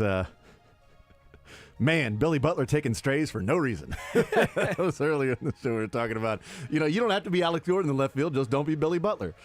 Yeah, that's probably right. There's no reason for that. It was just the first one that came to mind when I'm thinking of a left fielder, Okay, you don't have to be Alex Gordon, just don't be Edward Olivares. How about that? He's doing perfectly fine for the Pirates, okay? He's batting like 300. Good for him. Hope he has a successful season, Just be David DeJesus out there. That's all we Who? want. Oh, sorry. DeJesus. Yeah, can't say David DeJesus. Ding, ding. His name is DeJesus. Ding, ding. Denny. Ding, ding. DeJesus went to Rutgers, which is in Jersey, which is where Danny Hurley's from. Ding, ding. Thanks, Ryan. Back when they would do the radio together. Yeah. That was good. That was good. That was always fun. So, yes, DeJesus. But, just don't be Edward Olivares. You don't have to be Alex Gordon, but play a representative left field, and I think that's what MJ Melendez is doing right now. 913-912-4810. We spent the first hour talking about how dominant UConn has been these last 2 years and how they've sort of separated themselves in the dominance and what it, not just back-to-back to where those Florida teams in 06-07 were really dominant, but also returning their starting five. Returning their team from one year to the next so they can win back-to-back. UConn replaced 4 of their top 6 players that played in the national championship last year and then go and they are even more dominant this year than they were a year ago.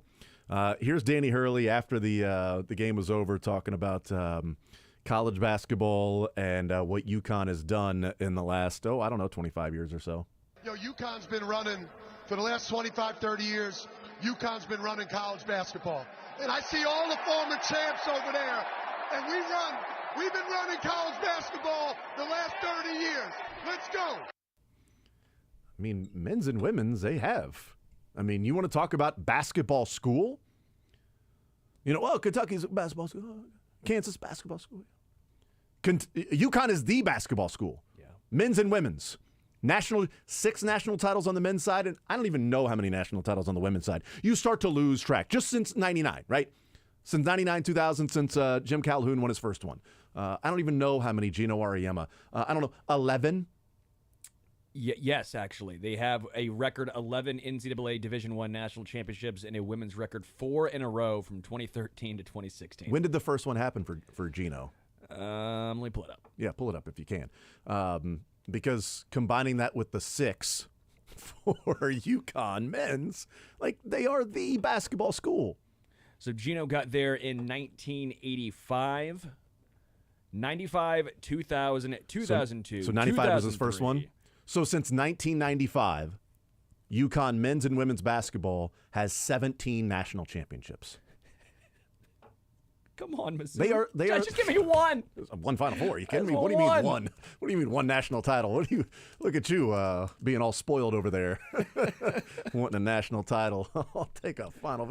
Win 4 games in the tournament one time. Now, of course, when they expand the tournament and you need an extra game, they'll win 4 just to get the Elite 8. And you're like, son of a gun! That 4th one would have got them there, but that didn't happen. 17 national titles since 1995 at UConn.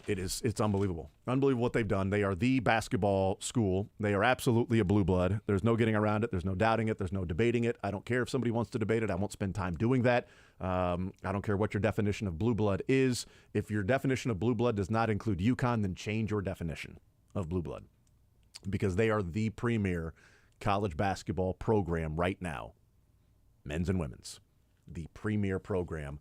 And yet, again, They made the Final Four with their men and women for, I think, the 4th time in the last 15 years that the men and the women for UConn have both been at the Final Four at the same time. It's just simply you go to UConn and they play basketball. And I loved the, Jim Calhoun told the story last year before UConn won their national championship, and we had him on at the Final Four. And he talked about Danny Hurley being frustrated about, coaching at UConn and whether or not he was going to step down and stop being the coach at UConn. And Jim Calhoun essentially said, you know what, get your head out of your ass, get your bleep together. You're the bleeping coach at UConn.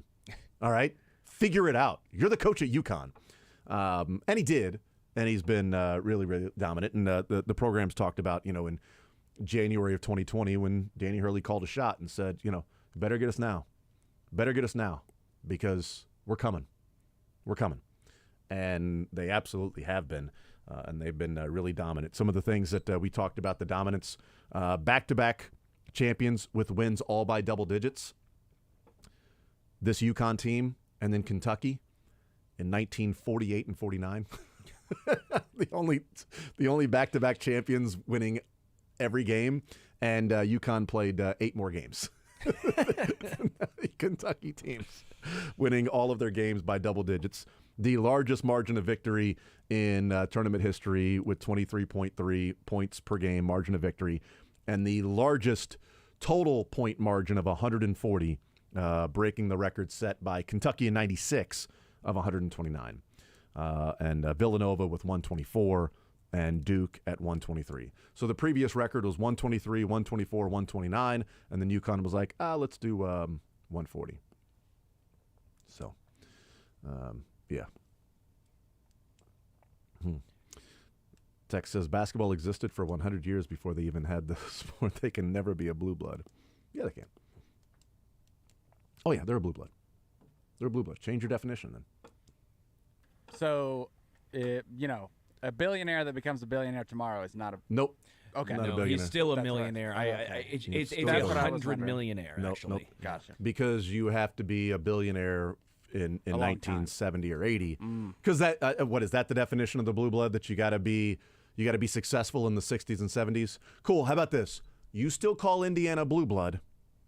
I'll talk about UConn, and Indiana can leave the room. Indiana, feel free to exit anytime, because you haven't won a championship in almost 40 years.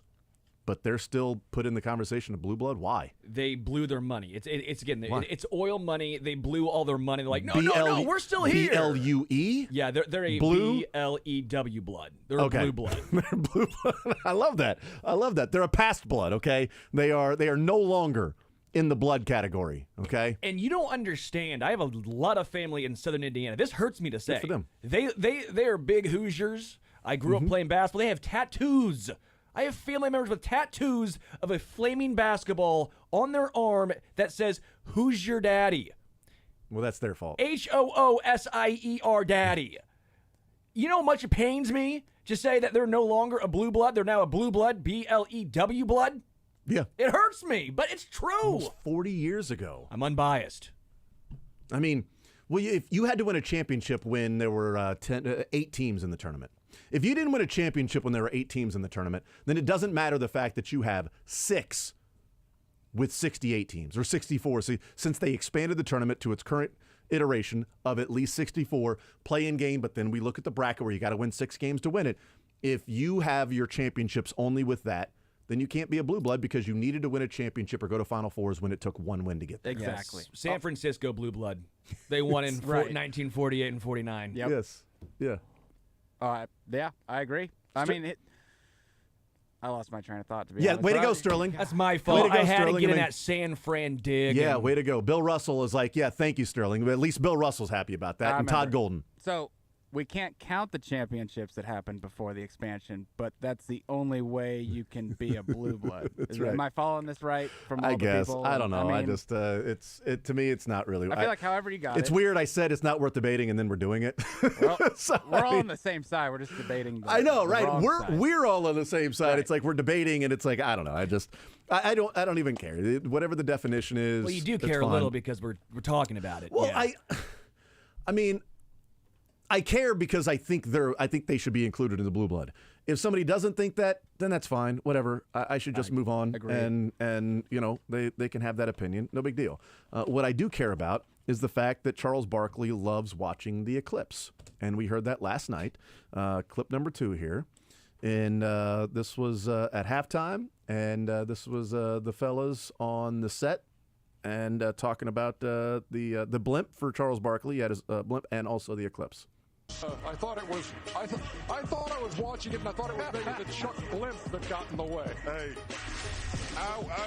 well, y'all, some of them losers standing outside watching that today. They're not losers. Yes, they are. It doesn't happen often. Hey, we've all seen darkness before. Stop it. No, not in the daylight. Come on, man. Chuckster, don't hate on the eclipse. Come on, stop listen, it. I saw losers standing watching your blimp. How about that? They were outside. Have you seen Chuck's blimp? So you're not a fan. You're not a fan of it. Well, I'm not going to sit outside like an idiot and wait on the darkness. Did you not wait on your blimp? I could have waited. It's going to be dark when we go outside. Can I ask you a second? Did you ask your family to wait on your blimp outside? I was trying to get my grandson to watch. See, there it is. That's what we were talking about. Hey, the eclipse going to happen again. I ain't going to ever have another blimp. Boy, this was That's a good thing. This was a very worthwhile segment. There you go. Standing around like these losers waiting for darkness. It's been dark before. It's going to be dark when we walk outside here. I love the stop. It's going to be dark outside. Stop it. Stop it. I ain't never going to have a blimp again. Is there waiting around. It's been dark before, waiting around for darkness. Is there anything better than Ernie Johnson, Kenny, Charles, and Shaq when they get together? It's really good. It's good. It's fun. And Ernie is the great maestro that goes along with that. But boy, we really accomplished a lot in this segment here. It's great. But were y'all them losers watching the eclipse, waiting for darkness? I've seen darkness before. It's a great way. I never thought about it like that. It's just a pretty cool phenomenon, right? My wife and I were talking about this yesterday, and we're like, we lived in Louisville in 2017 when it was completely dark here in St. Joe, where you went to St. Joe and it's full. Now we're in Kansas City where it's completely dark right around Louisville, where it was like a 10-minute drive north from Louisville to be where it's complete. It's like we missed it both times. Both times we were just in the different spot. They know you're scared of the dark. They That's wanted right, to give you a yes. little night light. Yeah, I don't like ghosts. So if Is that correlation with the dark or something? Is that your thought process I here? just don't like ghosts. Well, who are you going to call then? If the Ghostbusters were real, I would have them live at my house just in case. Well, I told my wife, if you want to move and sell our house, just let me know that you're hearing things in the basement, and we're out of there. You're telling me the Ghostbusters aren't real? Are you kidding me right now? I don't know. Ask Paul Rudd. There's another one coming out this summer, right? She should have Little Miss dress up as like the girl from The Ring. Nope, and nope. just I'm walk out. Up the I'm out. basement I am steps. absolutely out. Oh, Diabolical. I'm out. Kids in scary movies are the worst. It is Absolutely. the worst. Do you think the kids get traumatized after that? Do you think the kids are sitting there like, Do the kids go to the movies? Do they go to the premiere with like these scary R-rated? Because kids are in R-rated movies. Like Pet Yeah. Cemetery. Yeah. The kid going to the Pet Cemetery showing. Yeah, like that's always one that I think of. No fair. No fair. like if I were a kid and I was in a scary movie, I would be like why can't I go? Or would it help you? Like if you were the actor in what's the one where Here Comes Johnny?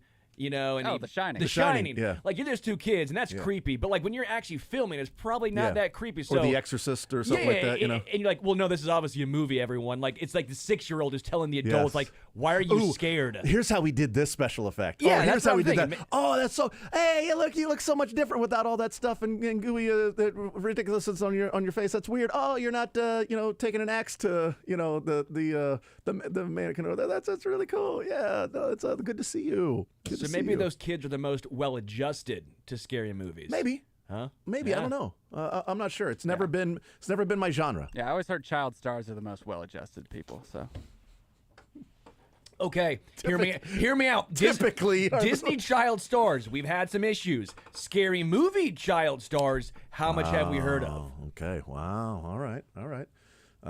Yeah. So there's some. Jason Bateman's pretty well adjusted, right? right? I mean, he was a child star that, paid the rent back when he was working. Like, his family needed his job to pay.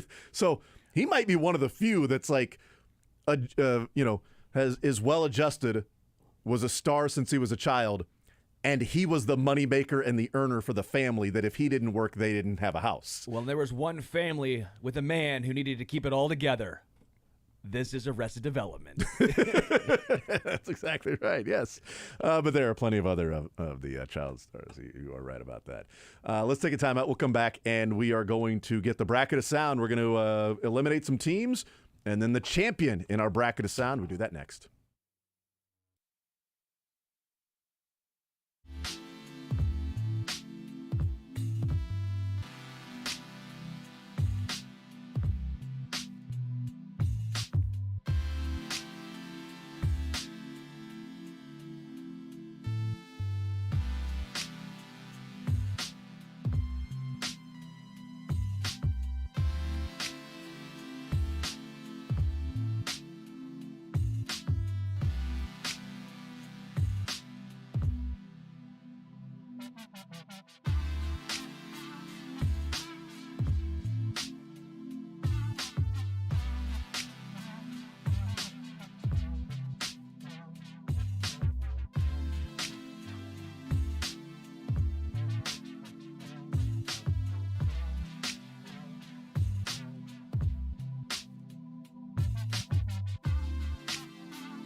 All right, we continue right here on Sports Radio 810 WHB. We crowned a champion in college basketball last night. That means we crown a champion in the bracket of sound today.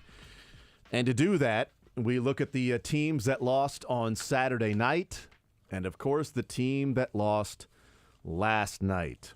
We know that, let me tell you about Alabama. Alabama lost on Saturday night to UConn, and Alabama was representing the Fat Bear Week region, which was the West. And with Alabama out, that means this sound is also out. Yes, and then Patrick's like,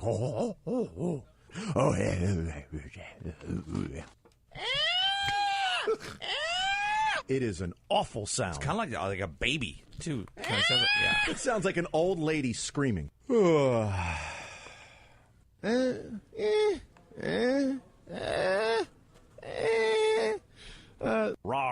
rawr. Apparently there was stuff in there that I make weird noises. I didn't realize it at the time, but what did I just listen to, Jason? That was a collection of a lot of just random weird noises that I happen to make from time to time that the selection committee included. But that was a 4-seed as well, so that wasn't supposed to be there. That was supposed to be eliminated early on. You know, it was upset. I mean, it was a Cinderella story, and right, yeah, that was. I mean, it happens. It made it there. So that sound is out. Thankfully, I wish it was out a long time ago.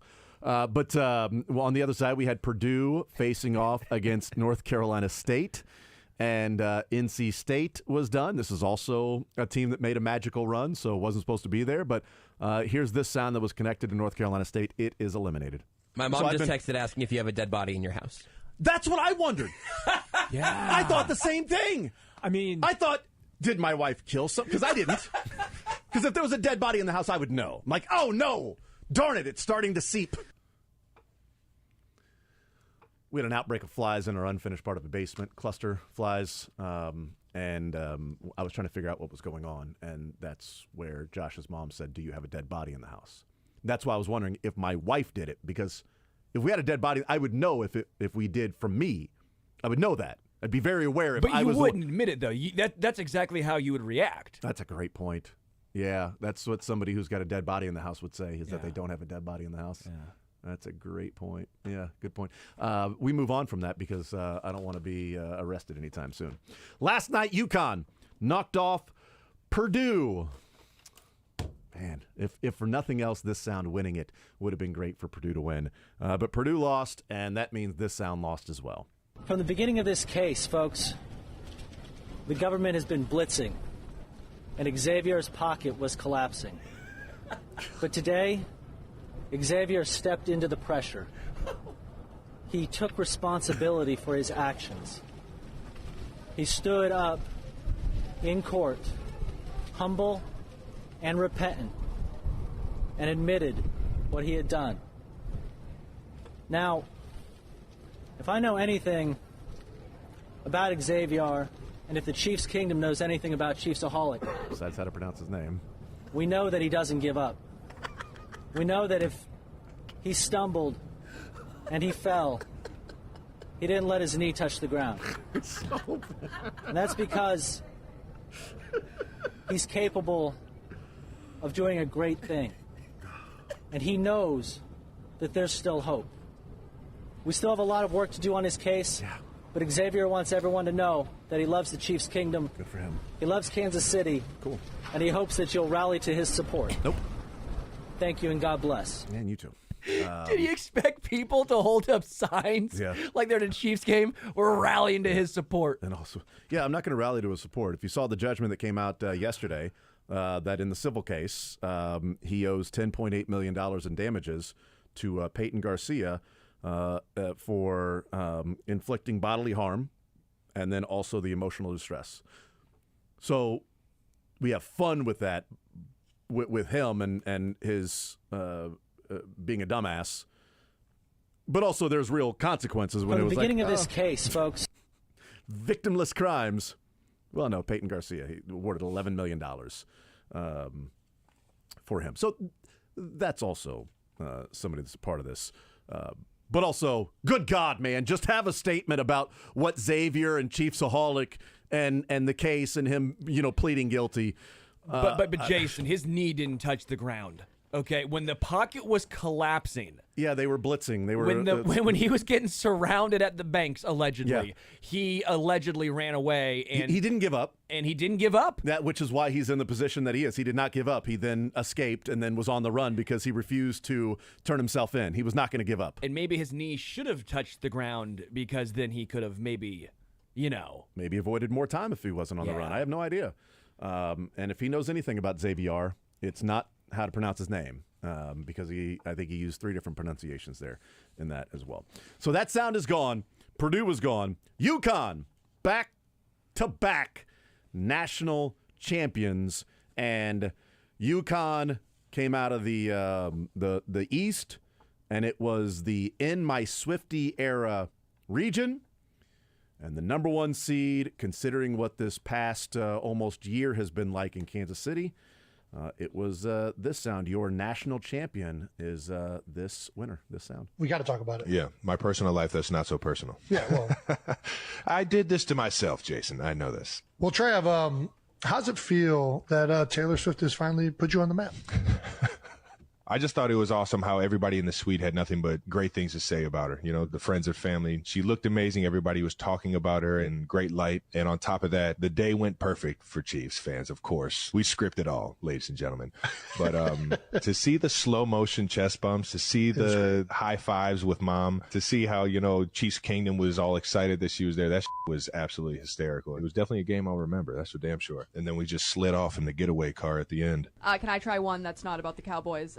Swiftie to Swiftie, Taylor Swift was in attendance to watch Travis Kelce's game with his mom in the box. Seems like they may be the new it couple. Where do you fall on that? Travis Kelce, Taylor Swift, power couple in the NFL. Well, I would say that Travis Kelce's had a lot of big catches in his career. This would be the biggest. I mean, everybody's talking about it. Everyone, literally everyone, even Bill Belichick. He hasn't talked much about me outside of, game weeks that we played, but he made sure to remind me that that's the best catch I've ever had in my life. Dude, that was a great line by Bill. Hilarious. Taylor Swift? You know what? I've met her before. Adam, I set him up. I just leave you with it. And then you got Coach Reed telling everybody he's Cupid. He's been manifesting this the whole time. He's the one that set us up. Is there any truth to this? I don't even know how to answer that. I know that he had met the Swift family before, so I don't know. He could have been in the background the whole time. Dude, Coach Reed playing matchmaker? Who knew Cupid was so big? Shout out to Taylor for coming through and see me rock the stage. What a ride that the Kansas City area went on from that morning when the news was breaking that Taylor Swift was going to be at the Bears game. Think about how long ago that feels, that Taylor Swift's going to be at the Bears game. And what is that? That was the Tuesday and Wednesday after the Bears game. That sound right there was Bill Belichick being asked about Taylor Swift being at the Bears game in the suite, and then Andy Reid being asked by Adam Teicher about meeting Taylor Swift and them setting it up, and then that Wednesday New Heights podcast of them talking about her being at the Bears game. And now they are the it couple. And then he had to buy a new house so they could have privacy. And eventually they'll be engaged, right? Do you think other musicians are just total? I guess they're not dating, honestly, players, but how bummed it would be if you're like Axl Rose and you're like, look at the album we put out. I don't get any of this attention. Well, maybe he should date Travis Kelce. 89. Why didn't he date Travis? Why didn't he date Mark Bavaro? That was his fault. Had he done that, he would have got a lot more attention. What a poll! What a poll, Mark Bavaro. Yes, I mean it would have been for Axl. Yeah. Yes, it would have been. They would have got a lot more attention had he done that. I think Axl got some attention. You think I so? I think Axl Rose probably. Yeah. I think Guns N' Roses. I think they were maybe a little bit. They had some attention. Maybe a little bit. Yeah, I think he probably did just fine. I'm just picturing Dylan screaming, "Why is Def Leppard not getting enough attention?" Is that what Dylan's screaming right now? Dylan's one of the biggest Def Leppard fans I know. He just likes sugar. On him. Yes. In the name of love. So we also had our bracket challenge. Speaking of Dylan and the bracket challenge in our zone group. So you have the individual groups, and in the group, and we'll have the prizes for the top 3 winners in our zone bracket of challenge specific group. But in our zone group, Dylan Michaels finished 3rd of the 300 some odd brackets that were submitted in the group. He finished 3rd, and he will get the 3rd place prize, which is he's fired. First place gets a Cadillac, second place steak knives, and Dylan, I hate to inform you. It was a good time, guys. Yeah, absolutely. But we brought on Sterling and Jack where there's only so much room. I knew the rules. When I signed up for the bracket challenge, I knew the prizes. If you finish 3rd, sorry. Any other place, you could finish 4th. Anything. Last, you will keep your job. 3rd place, you get fired. Sorry about that. I love the mission statement you guys have. Yeah, what's that? Last place is already occupied by Jason. That's right. That's what I told people. Do not sign up if you're looking to finish last. All right, that's me. But here are our winners. So in first place, winning our group, Tom and Jerry 24 with the bracket what? His what bracket. He also finished top 10 in the overall of like the 4,000 brackets that were submitted. I think he had like 79% accuracy. 8 out of every 10 picks he got right. Phenomenal. Finishing second, Lake Hawk. Finished second in our specific group. Lake Hawk. Lake Hawk, one word. And finishing 3rd, Tracy Tortmeyer, finishing 3rd in our bracket challenge at 810WHB.com.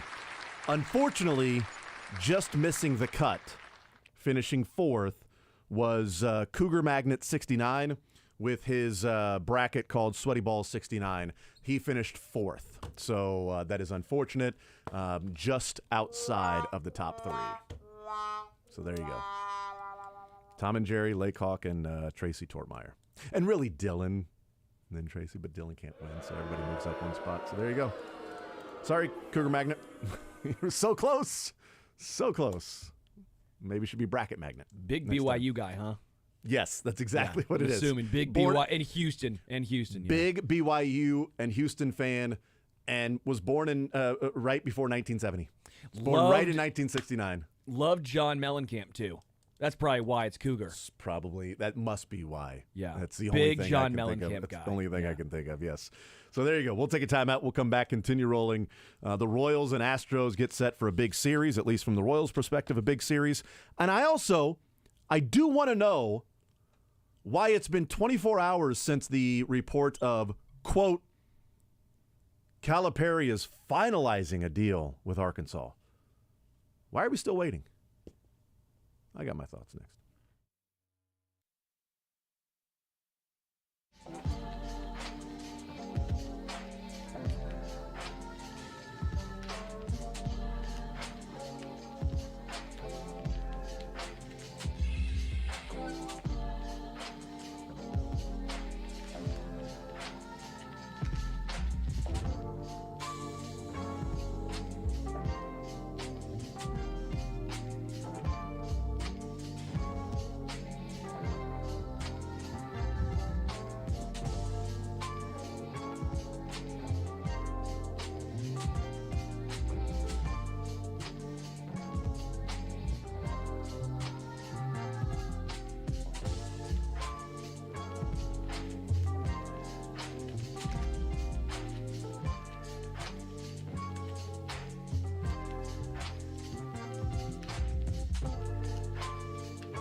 All right, we'll continue right here on Sports Radio 810 WHB. Jason Anderson with you, Sterling Holmes, Dylan Michaels heading up until 2 o'clock. We got the shift with Jack Johnson coming up tonight at 7 o'clock. A little best of at 6 o'clock after the program comes your way from 2 to 6. And then the Royals in action tonight. Cole Reagan's on the mound taking on Christian Javier. Already went a little heavy on Cole Reagan's over 5.5 strikeouts. I don't get it. I don't understand it. I figured by now Vegas would have adjusted, right? That they would get to the point of, almost like just a knee jerk, almost 6.5, 7.5. He said 9 and he said 7.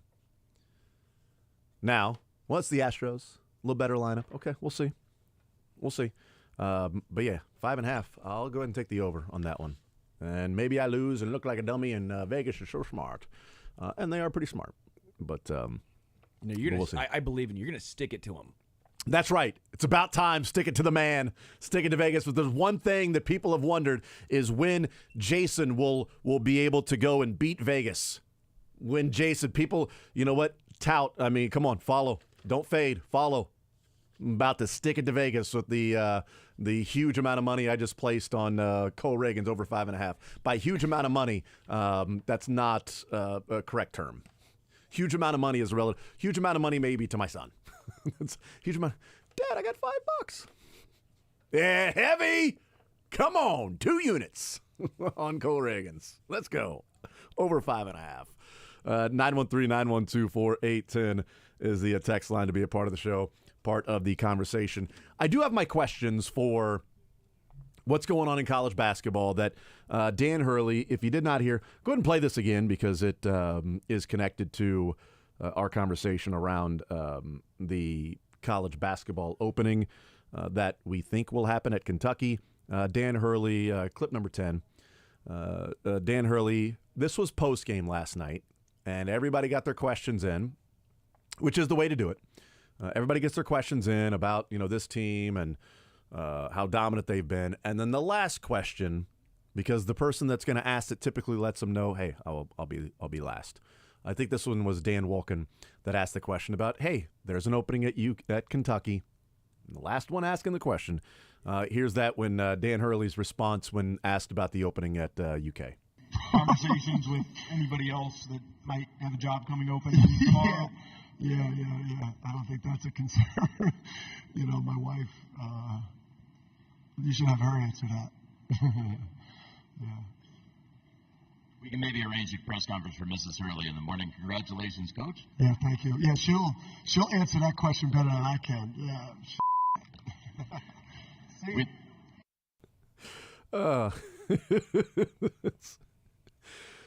You can. She'll have a better chance of answering that than I will, or a better explanation. And apparently, that explanation would have been somewhere along the line.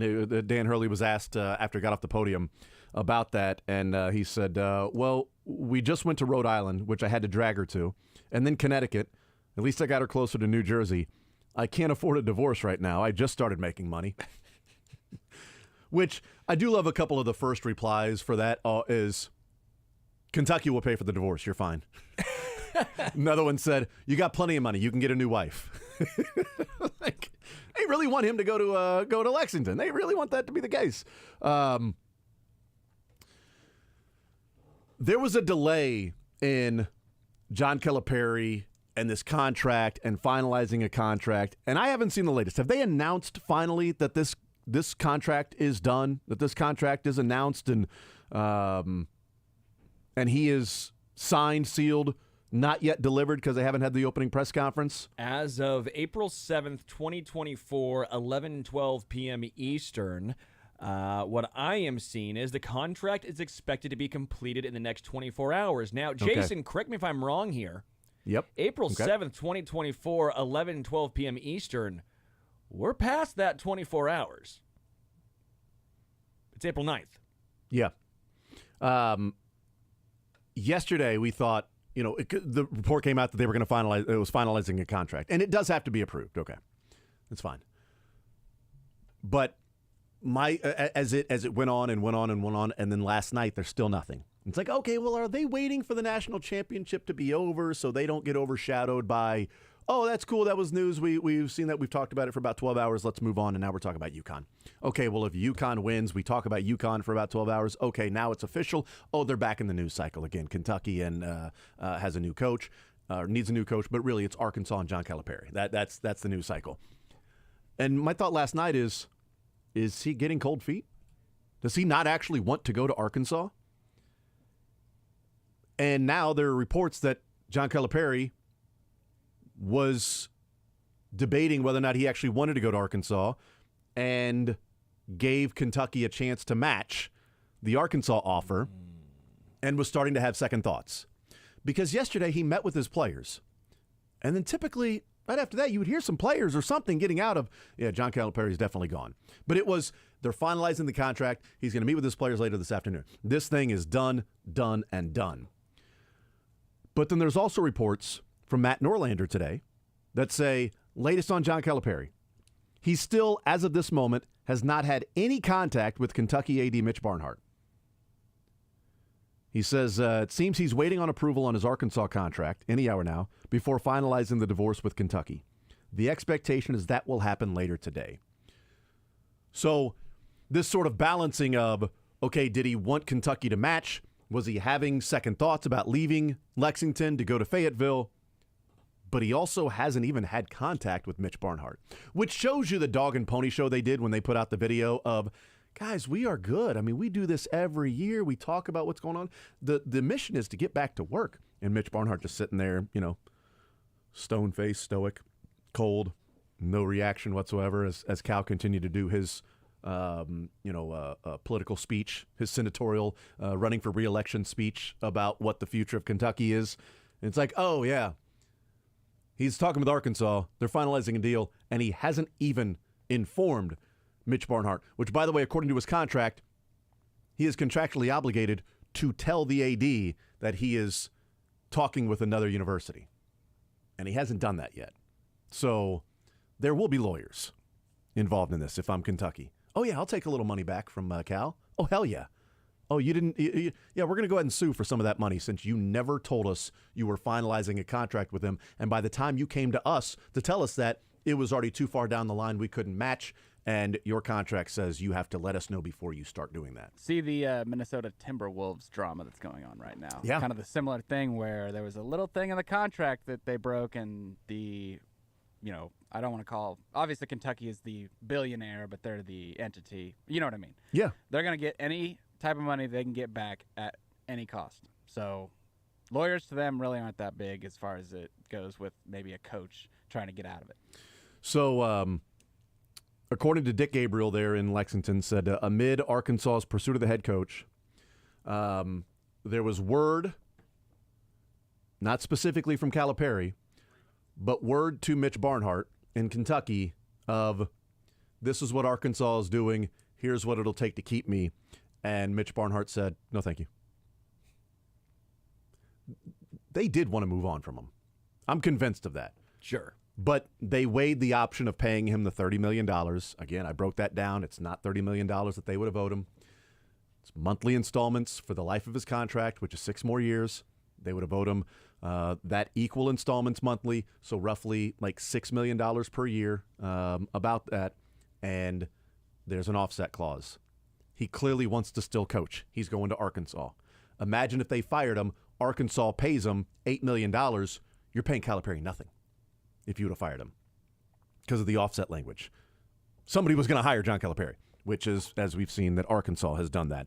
But this doesn't seem like it's as much of a, I'm out of here, Arkansas, they are calling me, and I'm gone. I got way more opportunity to go there. Time to reset the shot clock. I'm leaving Lexington, done with the fishbowl, and all of the pressures and the star sort of burned out here. I've aged 50 years in these 10 years I've been here. It's time. I've aged like a president in my time here as the coach of Kentucky. I'm going to Arkansas. Certainly seems like if Kentucky would have matched, he was going back to Kentucky. So was this a play for more money that blew up in his face that Kentucky's like, oh, cool, yep, go right ahead. Sorry. Because if it is, then that was a misstep. Frank Haith at Missouri. Sure. Hey, Tulsa's offering me this much. Do you need our plane to get there? But isn't Calipari getting $1 million or so less per year AAV? I know, I understand. But he's getting incentives, security, and but all that there's stuff. incentives involved in it, and maybe from his standpoint would be if I've got all this NIL money coming in, I'm going to hit those incentives and I'm going to make more money, plus getting more NIL money to work with, so I'll be in a better spot. I have a hard time thinking that he would, after getting bounced by Oakland, saying, "You wanna give me a new contract, UK?" I have. That's far-fetched to me. Right, no. I mean, you're not going to give him a new contract. You're done. You're ready to move on. It would have been a revolt. It's weird, like the different view. Arkansas celebrating. Oh, my God, we're getting John Calipari. There would have been a revolt with UK fans if they'd have said, we're bringing back John Calipari with the new contract. You had people picketing. I mean, the money would stop flowing in for the NIL. It's just a matter of one person's trash is another man's treasure, right? And Arkansas is loving it and Kentucky's loving it. Both sides. It's not often you see a, quote, home run hire that the team that's losing that home run hire is also viewing this as a home run deal. It's very rare. Program comes up next right here on Sports Radio 810 WHB.